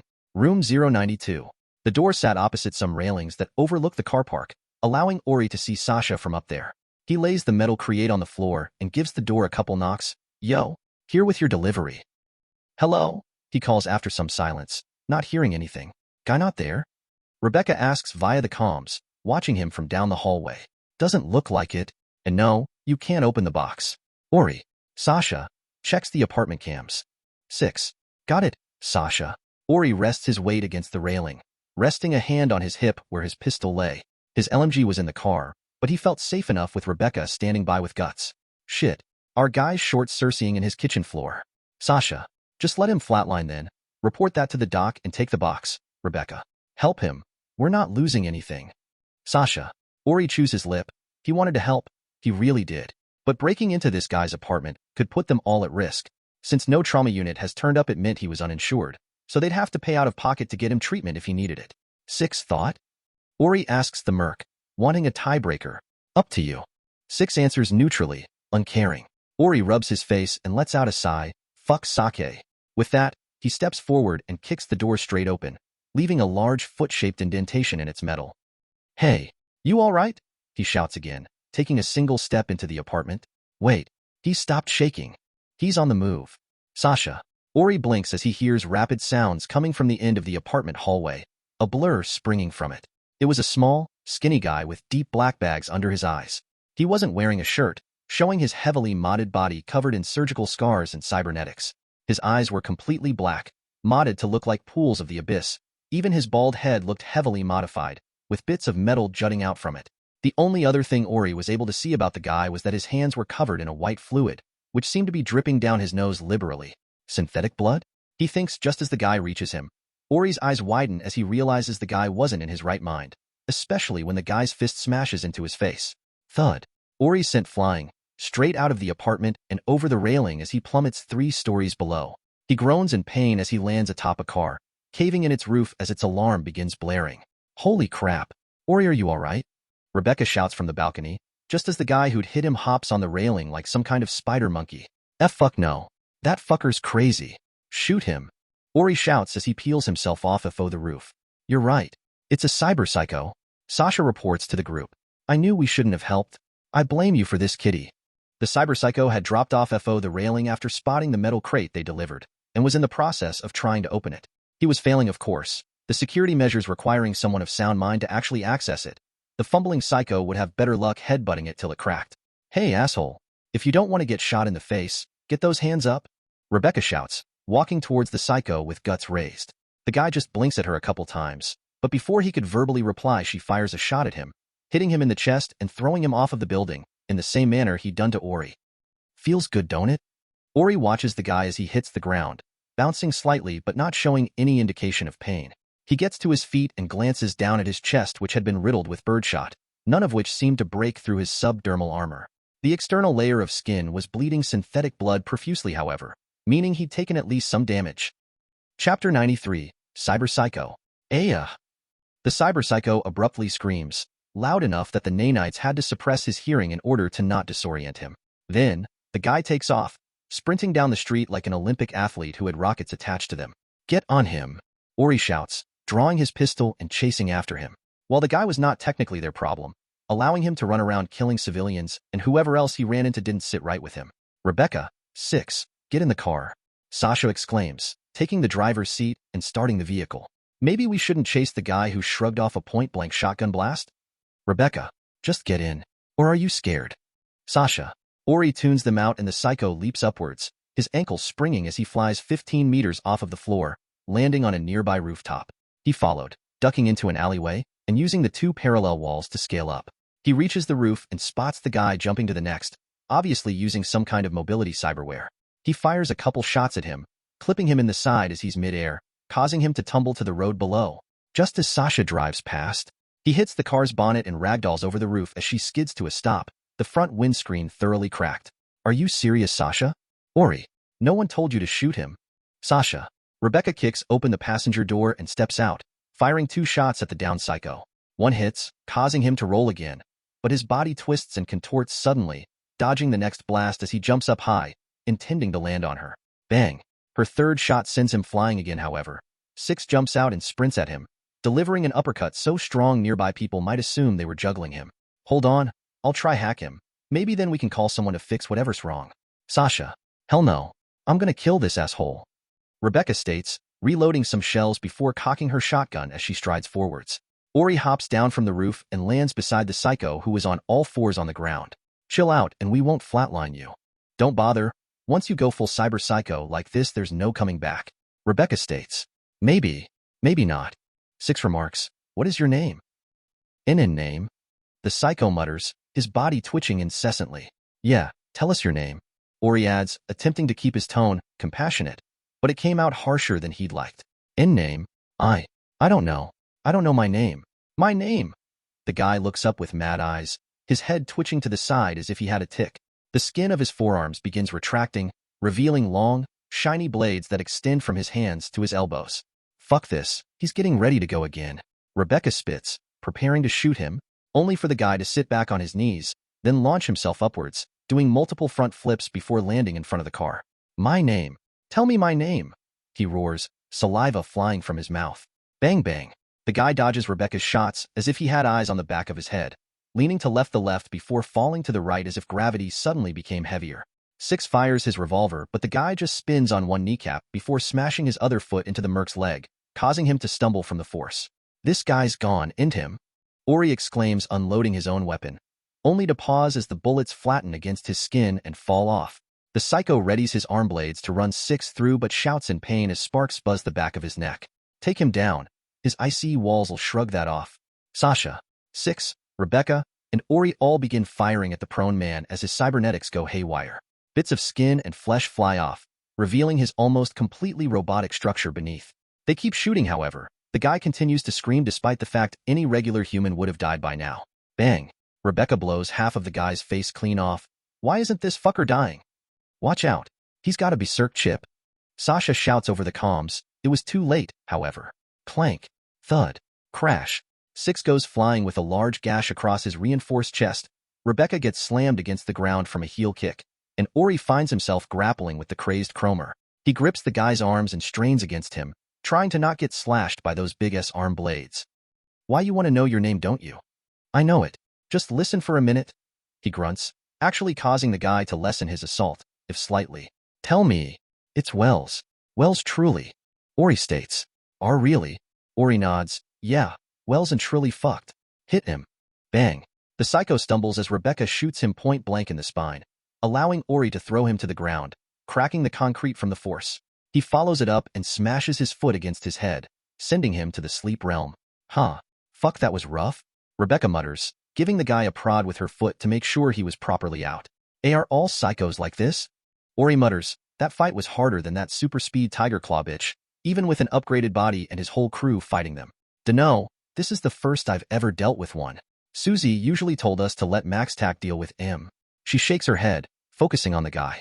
A pool of white, synthetic blood had gathered underneath him. He was definitely going to die with the number of wounds he'd taken. What should we do with him? Maybe we can strip him of cyberware? No point letting them go to waste? Ori remarks. No, they would have taken too much damage. Sasha steps beside them, not to mention the risks of using a cyberpsycho's cyberware. I've read that some parts are corrupted afterwards. Beep beep. Ori squints as he receives a message. Hang on, don't kill that man. Oh? Chapter 94, Clep from Dead. Don't kill that man. Oh? Who are you and why the fuck are you telling me what to do? Ori texts back, the others noticing his change in demeanor. Something up? Rebecca asks. Yeah, someone's asking me not to dome this guy. I'm Regina Jones, a fixer here in Watson. I'll say again, don't kill him. Regina. Why not? He's already dying. Plus there's no cure for cyberpsychosis from what I've heard. I'd be putting him out of his misery. Ori, there's not a cure. Yet. I'm working with various people, who shall not be named, who are researching cyberpsychosis. That man, Joel Juarez, is someone we've been keeping in contact with. Regina. Yand? You expect me to waste my time with this? I'm not that friendly. How do you even find my contacts? Ori, a mutual friend of ours. And I'm not asking you to do this for free either. 9k EDS to bring him to me alive. Regina. Make it 10. Ori. Deal. Drop him off at Instant Implants. Trust me, you're giving Joel there a second chance, one he deserves. Regina. Ori, hate to interrupt, but we've got Maelstrom incoming. Sasha states, her eyes glowing as she takes control of nearby cameras. Ori just sighs, Sasha, Rebecca. Take the guy in the back and keep him alive. Someone's paying us to deliver his ass to a ripperdoc in Kabuki. He states, climbing into the driver's seat as the others shuffle in. Rebecca and Sasha had to put the psycho over their knees, staining their trousers in synthetic blood as they attempted to patch the numerous wounds covering him. Six borrows his LMG in the passenger side as Ori starts the car, just as two Maelstrom vehicles tear around the corner. He kicks it in reverse and starts driving backwards down the street, doing a sweeping turn and barely preventing the can from rolling over as he drifts around the corner. Unfortunately, his car wasn't anywhere near as fast as the Maelstrom gangers, and they quickly gained on him. Bullets punched through the back window, forcing Rebecca and Sasha to duck while Six responds with some of his own. I know you. You're not getting away this time, albino child. Not you either, Black Bot. One of the Maelstrom thugs shout as they drive beside them. Bang. Rebecca blows the guy's head clean off with guts. I'll kill whoever made those names. She shouts as the car skids and slams into a nearby lamppost after the death of its driver. Fuckers. Another danger shouts as the second car pulls up. Six fires at the driver, but they duck out of the way, allowing the guys in the pack to start firing. They try and shoot Rebecca and Sasha, only for the bullets to hit the unconscious cyberpsycho instead, some deflecting off of what was left of his subdermal armor and going through Ori's roof. Sasha just leans out of the window as the Maelstrom car gets close and cuts their guns in half with her cybernetic claws. Six then lights up the confused gangers, killing most of them as they drive out of view. I've got to jam her up. Get us out of sight before more get here, she reports, using one of her claws to dig out a bullet from the psycho's arm. Got it. Ori turns and drives through an abandoned construction site, past a roundabout then onto the main road headed to Little China. Thankfully, that was all. No one else from Maelstrom managed to track them, allowing Ori to turn into Kabuki Market and towards Regina's ripperdoc. All right, we're here. Dump the guy off. I still want to go back for that crate, he states, prompting the group to crook a brow at him. What? He's not going to be using whatever it is, and I'd rather one of us have it than some gangster. Rebecca grins. I'll tag along. Six and the cat can deliver the guy. Isn't that dangerous? Maelstrom will still be looking for you. And your car. Sasha says, gesturing at it. Indeed. Ori hadn't realized just how much damage it had taken. One of the tires had been shredded, and the rubber was barely hanging onto the rim. Most other vehicles had alloy mesh instead of regular old rubber, but his piece of crap didn't have any of that. One of the doors was basically just a scaffolding too, with so many holes in it that it was like it wasn't there in the first place. He lets out a breath and walks over to the front, raising the hood. Yep, oil was leaking out and the engine was scuffed to fuck. He was honestly surprised it had run until now. He tries to start the car and it failed, obviously. Whatever, we'll get a cab there. 6, Sasha, get the psycho to the dock. I'll send you your split later. All right, just be careful. Ciao, Ori. Sasha says, leaving with 6. What are you gonna do with it? Rebecca asks, nodding at the wrecked car. I kinda liked it, she admits. Just leave it here, I guess. Not worth paying to have someone drag it to a scrapyard. He calls up a cab and has them take him and Rebecca back to the psycho's apartment. Thankfully, they got there just in time to see a homeless guy trying in vain to drag the heavy crate away. He'd got it to the staircase but lacked the strength to carry it down. After kicking him away, they drop it in the back of the cab and have him drive down to Lizzie's bar. Ori wasn't trusting taking the thing home since it might have trackers, and the Mox bar was one of the safest places he knew. He confirms the delivery for Dr. Chrome, who didn't ask any questions since he'd already been paid for the product, then contacts Regina. Job's done. You're psychos with the doc. Ori. Alive, I hope? Regina. Should be, unless your doc trips and stabs the guy. Ori. Chapter 95. Contacts made. Good work. I'll have the EDS sent once it's confirmed. I do have something else to talk about though, might be of interest to you? Regina. Depends on what it is. Ori. I've only recently started work in this kind of biz, but you're the only Merc I've found that did what I asked. Finding someone who's not just a lead brain lunatic in this city is hard enough. Add the fact they'll be tasked to capture cyber psychos alive, and most will just refuse the gig. Regina. I've tried 12 solos and 3 good rep Merc crews. Want to know how many cyber psychos they managed to catch in one piece? 0. Regina. Sounds about right. Most people realize that cyber psychos aren't like your regular madman.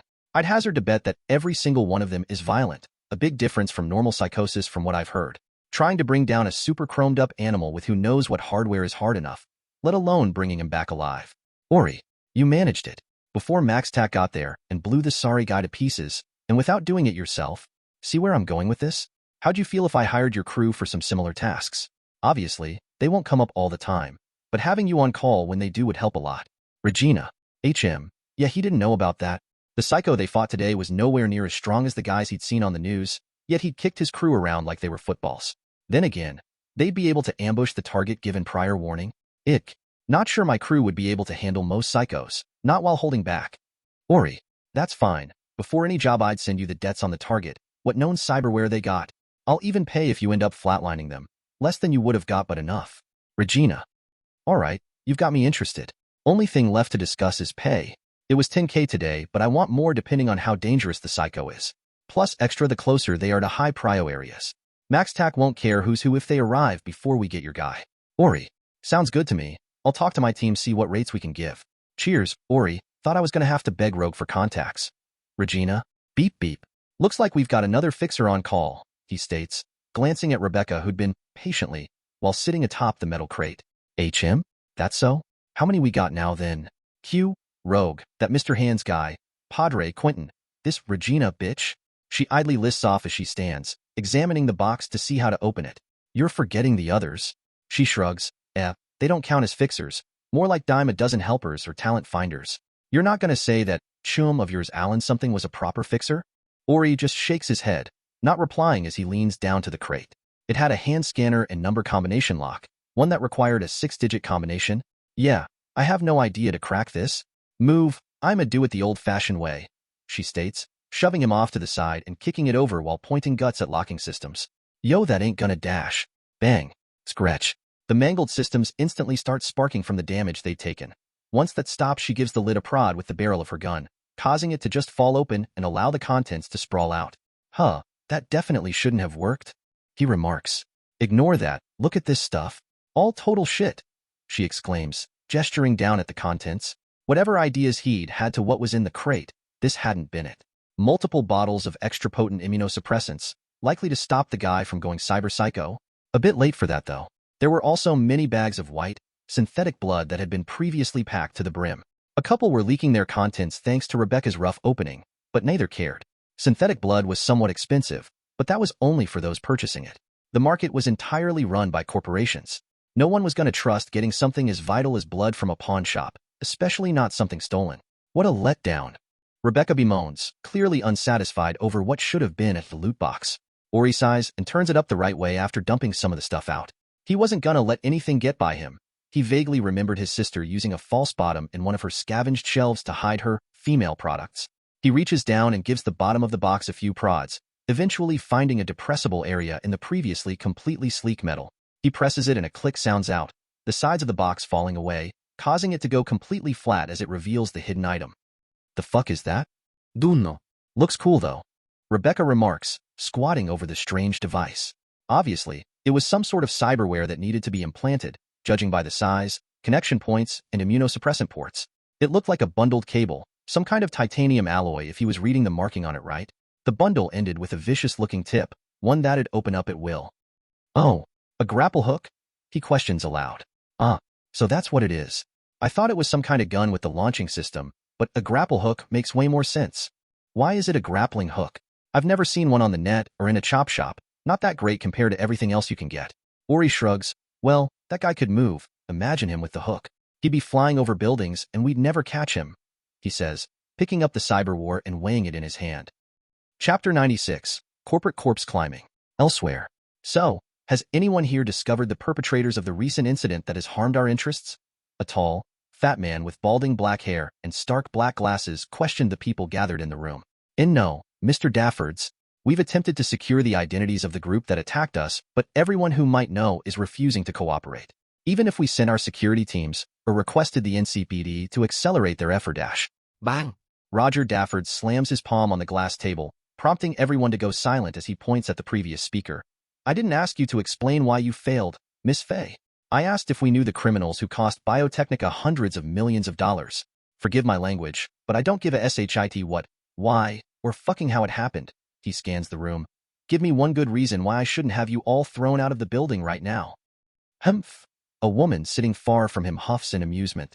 Is something wrong, Dr. Koch? Roger questions with a sharp glare. She smiles slightly and waves him off. Oh, it's nothing. Just that you have no authority to touch any of us, not anyone. And why do you say that? Unless you have forgotten, I am the regional manager of this company location. All of you fall under my authority. All of you answer to me. She sniffs again and shakes her head. No. As of 3 minutes ago, you aren't the manager of anything. Headquarters have deemed your abilities inadequate to run such a substantial marketplace, or so they said. I'm inclined to agree with them, given how you're still just sitting back and blaming all of us while Biotechnica's stocks plummet. Is this a joke? Do you think this is funny? I'm the only person here keeping this company afloat. Besides, I would have received notice, earlier than you anyway. He gestures at her, glancing at the armed man guarding the door. Take Dr. Koch outside and strip her of her access card. She will no longer dash. He pauses, eyes visibly glowing as he sent a message. Joanne stands from her chair and starts walking over to Roger. I heard the news before you because I just received a promotion. She slides Roger's wheeled chair away and stands at the focal point of the table, staring at the other directors, doctors, and other partners present. I am Joanne Koch, the new regional manager of this area, and I believe some changes are due. But first, she glances at the guard. Have that witless idiot dragged to the NCPD officers outside. HQ wishes him to admit his guilt and culpability with the Securison incident. The guard nods, walking over and grabbing Roger by his arm, forcing him out of the daze he'd entered upon reading the message, his termination. Wait. They wouldn't do this. I have worked at this company for 30 years. He begins pointing at various people along the table as the guard struggles to drag him out. I stopped the NCPD from finding out about your dalliances with that preteen. I bribed officials to prevent you, Gerald, from getting life in prison. Dr. Koch, I backed you up when you unleashed bioweapons on innocents to test their effectiveness. If I'm going down, I'm taking the rest of you with me. Do you hear me? Joanne just smiles at him, holding a hand up which causes the guard to pause. Oh, we heard you loud and clear, Roger. She glances at the pale, guilty faces of those present. And I believe we've all come to a consensus on what to do with you. She nods sadly. A shame. Your suicide letter was written with such haste, you just couldn't wait to end your guilt. Roger's eyes widened as a few people turned away from him, not willing to meet his eyes or acknowledge what was about to happen to him. And no, you can't do this. I have backup saved. The moment I die, every scumseller in the damned city knows of your crimes. I sincerely doubt that. You were never so smart. Perhaps if you'd attended your duties properly you might have seen tomorrow. Take him. With that, a dozen more guards arrive and carry the screaming man away, all while everyone gathered attempts to tune him out. They all knew how cut-through corporate life was, but never had they been so close, or so directly responsible for a man's death. Not only that, a few realized the power play. Dr. Koch had literally just had her former superior dragged away to be framed for the crimes and executed, all while indirectly implicating everyone in the room. No doubt she had cameras present, so unless they immediately contacted the authorities to report what was happening, they could face consequences for their inaction. That's even if they got that far too, since Dr. Koch had shown how eager she was to remove threats to her new position. The new regional manager takes her seat and folds her legs. Now, since the late Roger Daffords' strategies haven't been working, why don't we discuss some alternatives? I'll start. Let's have the bottom dwellers of this city do our jobs for us, hire some mercs, have them hunt the zombie and his band of criminals, she states, not recommending but actually ordering it to be done. We will also need some plans to recover the financial hit Roger caused the company in his negligence. First, rebrand most of our products and advertise them as triple-tested alternatives we've decided to release in response to Securison. Next, we need a controversy for one of our competitors. I don't care how it happens, just draw the public eye away from us. With our former regional manager's departure, we should be able to buy some goodwill, donate to some foundations, have some clinics built, etc. Chapter 97. Spooderman. Ori kicks his feet up onto Judy's desk as she looks over the cybernetic grappling hook with bats. So, you two a thing now or something? He asks while throwing a paper plane made from one of Judy's files at them. Judy sighs and backhands it out of the air. No, we're just friends. He comes in occasionally to help with a project. I pay him for his time. Regular stuff? That didn't answer my question. Because you already know the answer. I'm not into men, remember? She blandly responds. Hear that, Bats? She's not into you. Bats just shrugs, adjusting something on the cyberware. Means you still have a chance, though. Maybe she likes kids instead of men? Did you just call me a Como? Judy questions with a glare. Norge? Unless Como technically means pedophile, then kinda. Bashi pichli admis. She wets her lips in a moment of silence. If you two are going to keep playing around, then I'll kick both your asses out of my lab. He started it. I did. But can either of you tell me about that chrome yet? Any good? Ori asks. HM.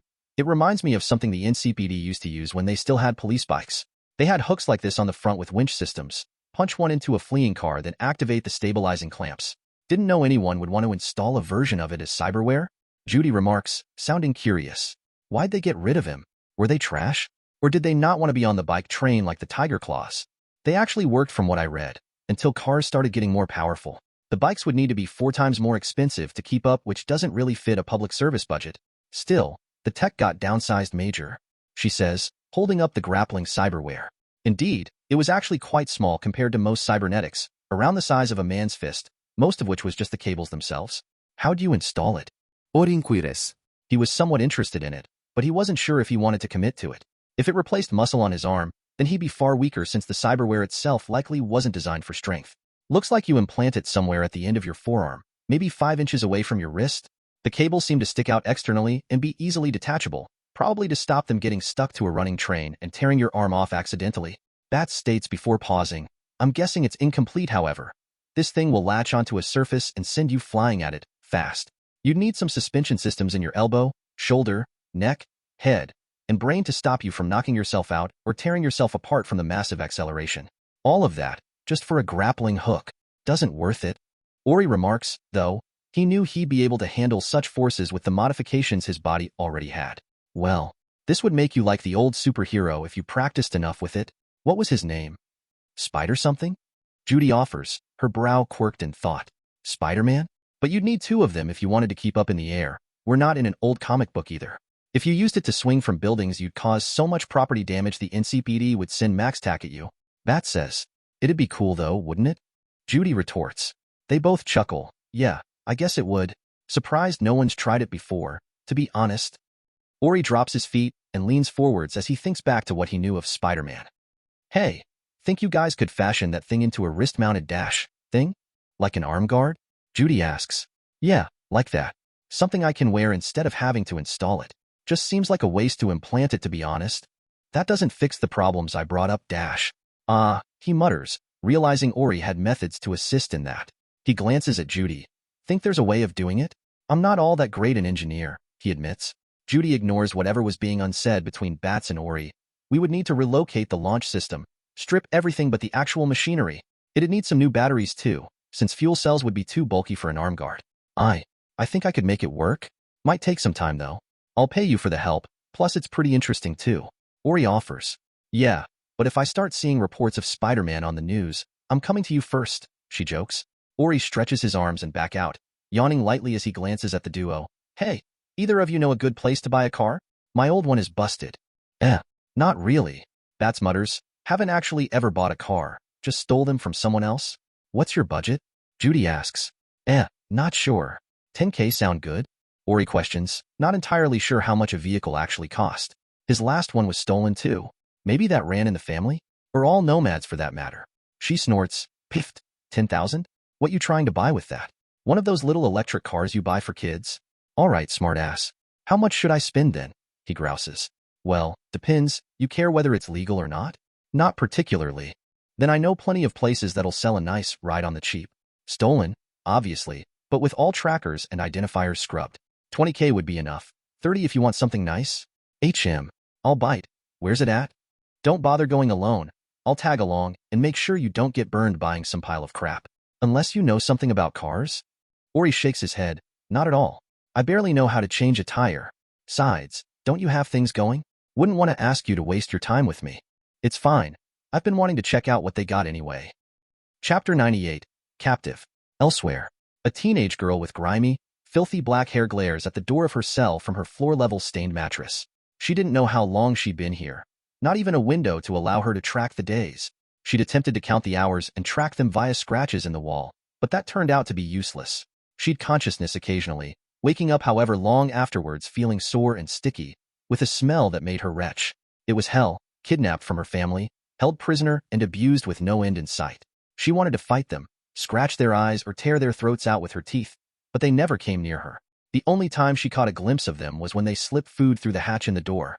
Unfortunately, she was well aware of what they'd done to her. She'd learned it from some other prisoners she'd met as these scum were moving her.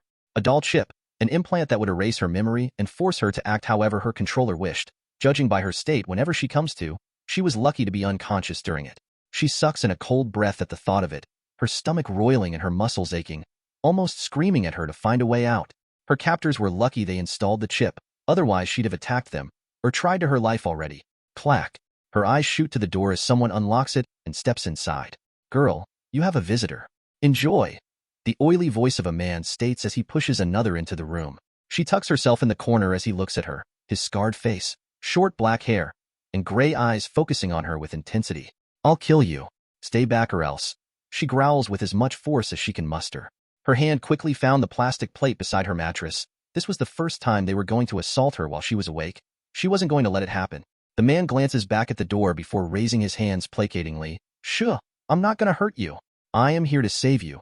Get you away from this place. I just need you to trust me. Okay. Fuck you. She spits knowing that this guy was just like all the rest. She slams the plastic plate on the ground, snapping it and leaving her with a large, jagged shiv. Don't. I'm serious. If you want to leave here, you need to hear me. Understand? Just get away from me, she screams, swinging the shiv at the empty space in front of her. Hee hee, get that bitch's mouth shut already, Kiyoshi. Or do you want one of us to do it for you? Someone shouts from outside the room, causing the man to freeze up. No, I got it. Fine, but if you don't shut her up soon, some of us will have to help. The man, Kiyoshi, sends a pleading look at her.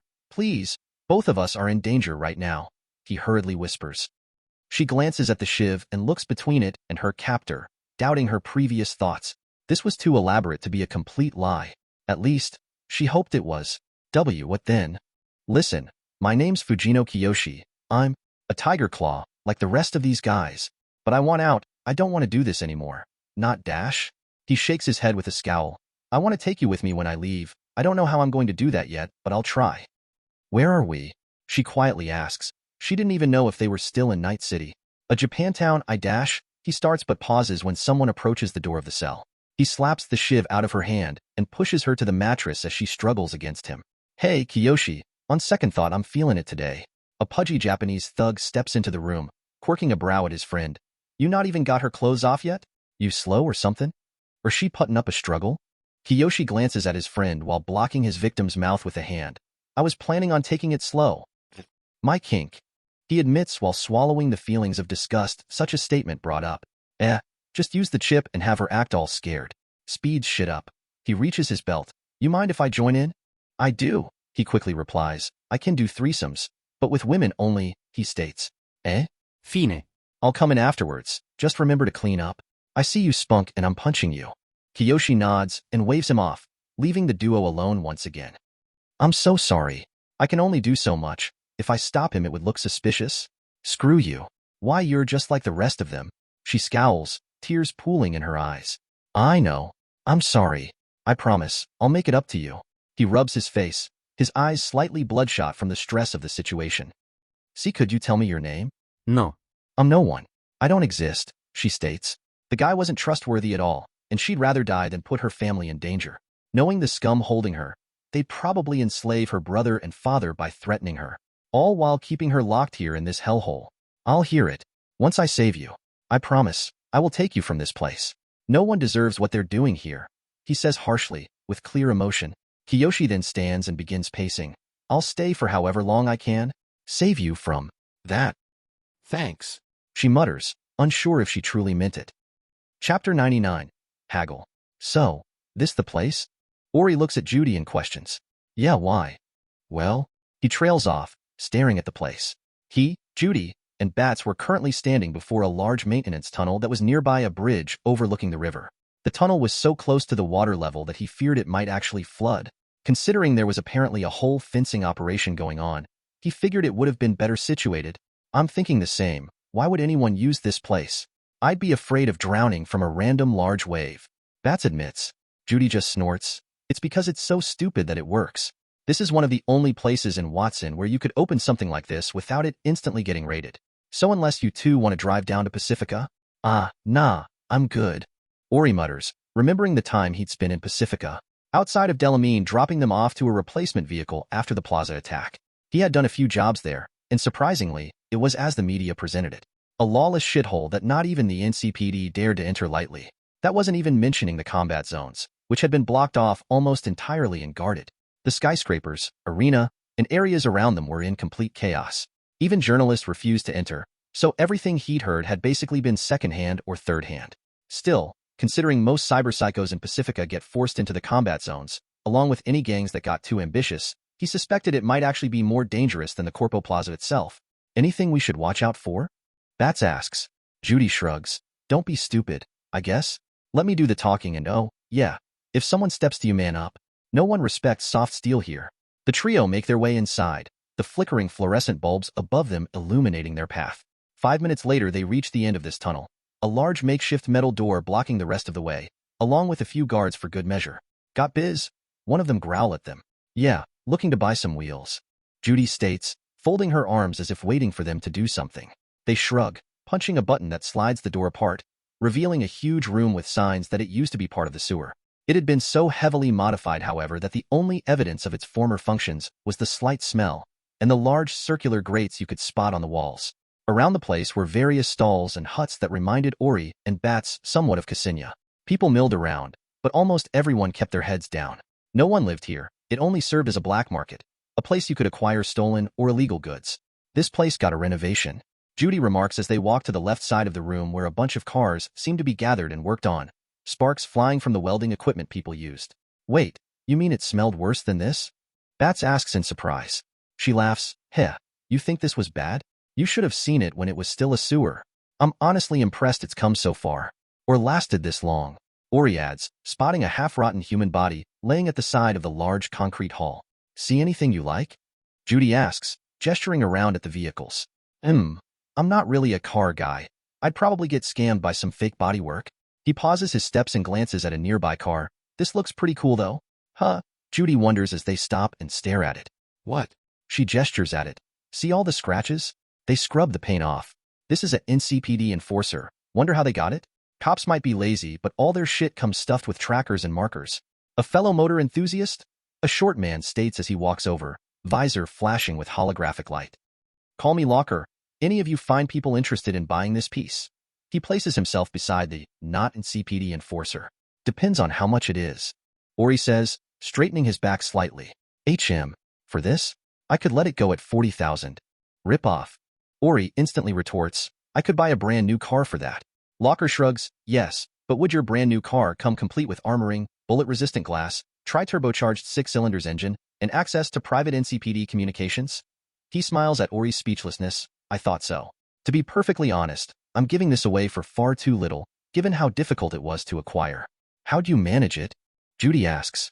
A former officer needed a bonus, so I had him lose his vehicle. Unfortunately, things are never so simple. The department sent 3 whole units in search of it, sending my hires on a wild goose chase around the Badlands. The state they brought it back in, they might as well have left it out there. He admits. Still, 40K is a bit much for me. Ori says, while he had the money, he wasn't exactly happy to spend it on a car, especially with Kat still missing.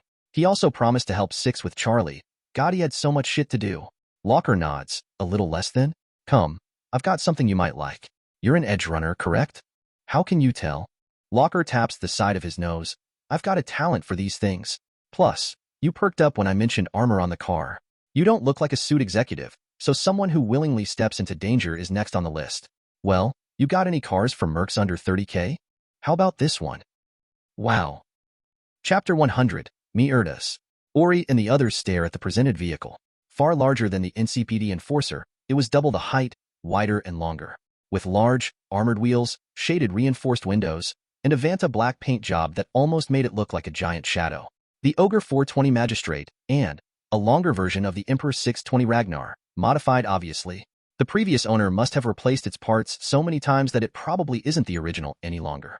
It comes equipped with a carbon alloy roll cage with enough space to fit 4 or 5 people. The windows are third tier on the protective index, should stop most caliber weaponry for a good amount of time. Don't expect it to stop an explosive, however.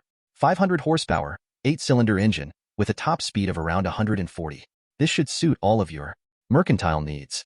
It's worth around 500,000, but I'm willing to let it go for 35, given the few problems it comes with. He adds the last part with a small frown. Problems? Judy asks for Ori, who was stuck staring at the truck with a gleam in his eye. Indeed, he'd never been quite as stricken with a vehicle as he had with this one. It just looked right, like it fit him completely. Locker, ignoring Ori's awe, nods at them. Yes. The previous owner wasn't happy with its loss. I've done my best to make it as unidentifiable as possible, changed the paint, added a few pieces here and there, and even reinstalled all of its software. That does not detract from the fact that you may be pursued for it. That's professional. Bats utters in surprise. I do try to run a professional operation here. The less people I anger, the longer I get to live. Had I not warned you of this and you learned it later, I'm sure you would have returned to object. Judy nudges Ori in the side with an elbow. Hey, you hear all that? Or are you going to keep drooling? Ori touches his lips and sends a glare at Judy at the lack of moisture. Yeah, 35. Still a lot, but... He wets his lips. It's nice. Who'd you take it from again? Don't worry about them. I'm sure you'll never end up meeting them. Not with all the measures I took modifying the vehicle. I'd rather no, thanks. Ori preces. Locker size, Dexter Deschamps, a property flipper in Haywood. Knows a lot of people but isn't dangerous. Most he'll do if he finds out is send some thugs at you. I'm sure someone like you can handle it. You say that, but he doesn't sound like someone who'll settle. He's a property flipper now, but later? You're trying to get rid of this truck quick for a reason, aren't you? Judy remarks with a small, knowing smile, causing Locker's brow to become damp with sweat. So, do you want it or not? He quickly says, attempting to re-divert the subject. Flipping properties isn't something easy, especially not in this city. 24K to take it off your hands. Ori hajgles. T24? It took 10 merely modifying it. The man splutters. Then you got a discount. Getting rid of a time bomb for that much sounds like a good deal to me. T30,000. I have kids to feed. Locker states. What are their names? Names? Groszeta. Greta. He affirms. Ori snickers at him. Nice. Even if you weren't dogs at it lying, someone who won't even give their real name wouldn't tell me their kids. He says, not believing someone would call their kid Locker. Like some kind of RPG monster or something. Besides, he highly doubted any woman would touch him. He wasn't exactly good real estate. Locker bites his lip. Fine. 28, that's the lowest I can go.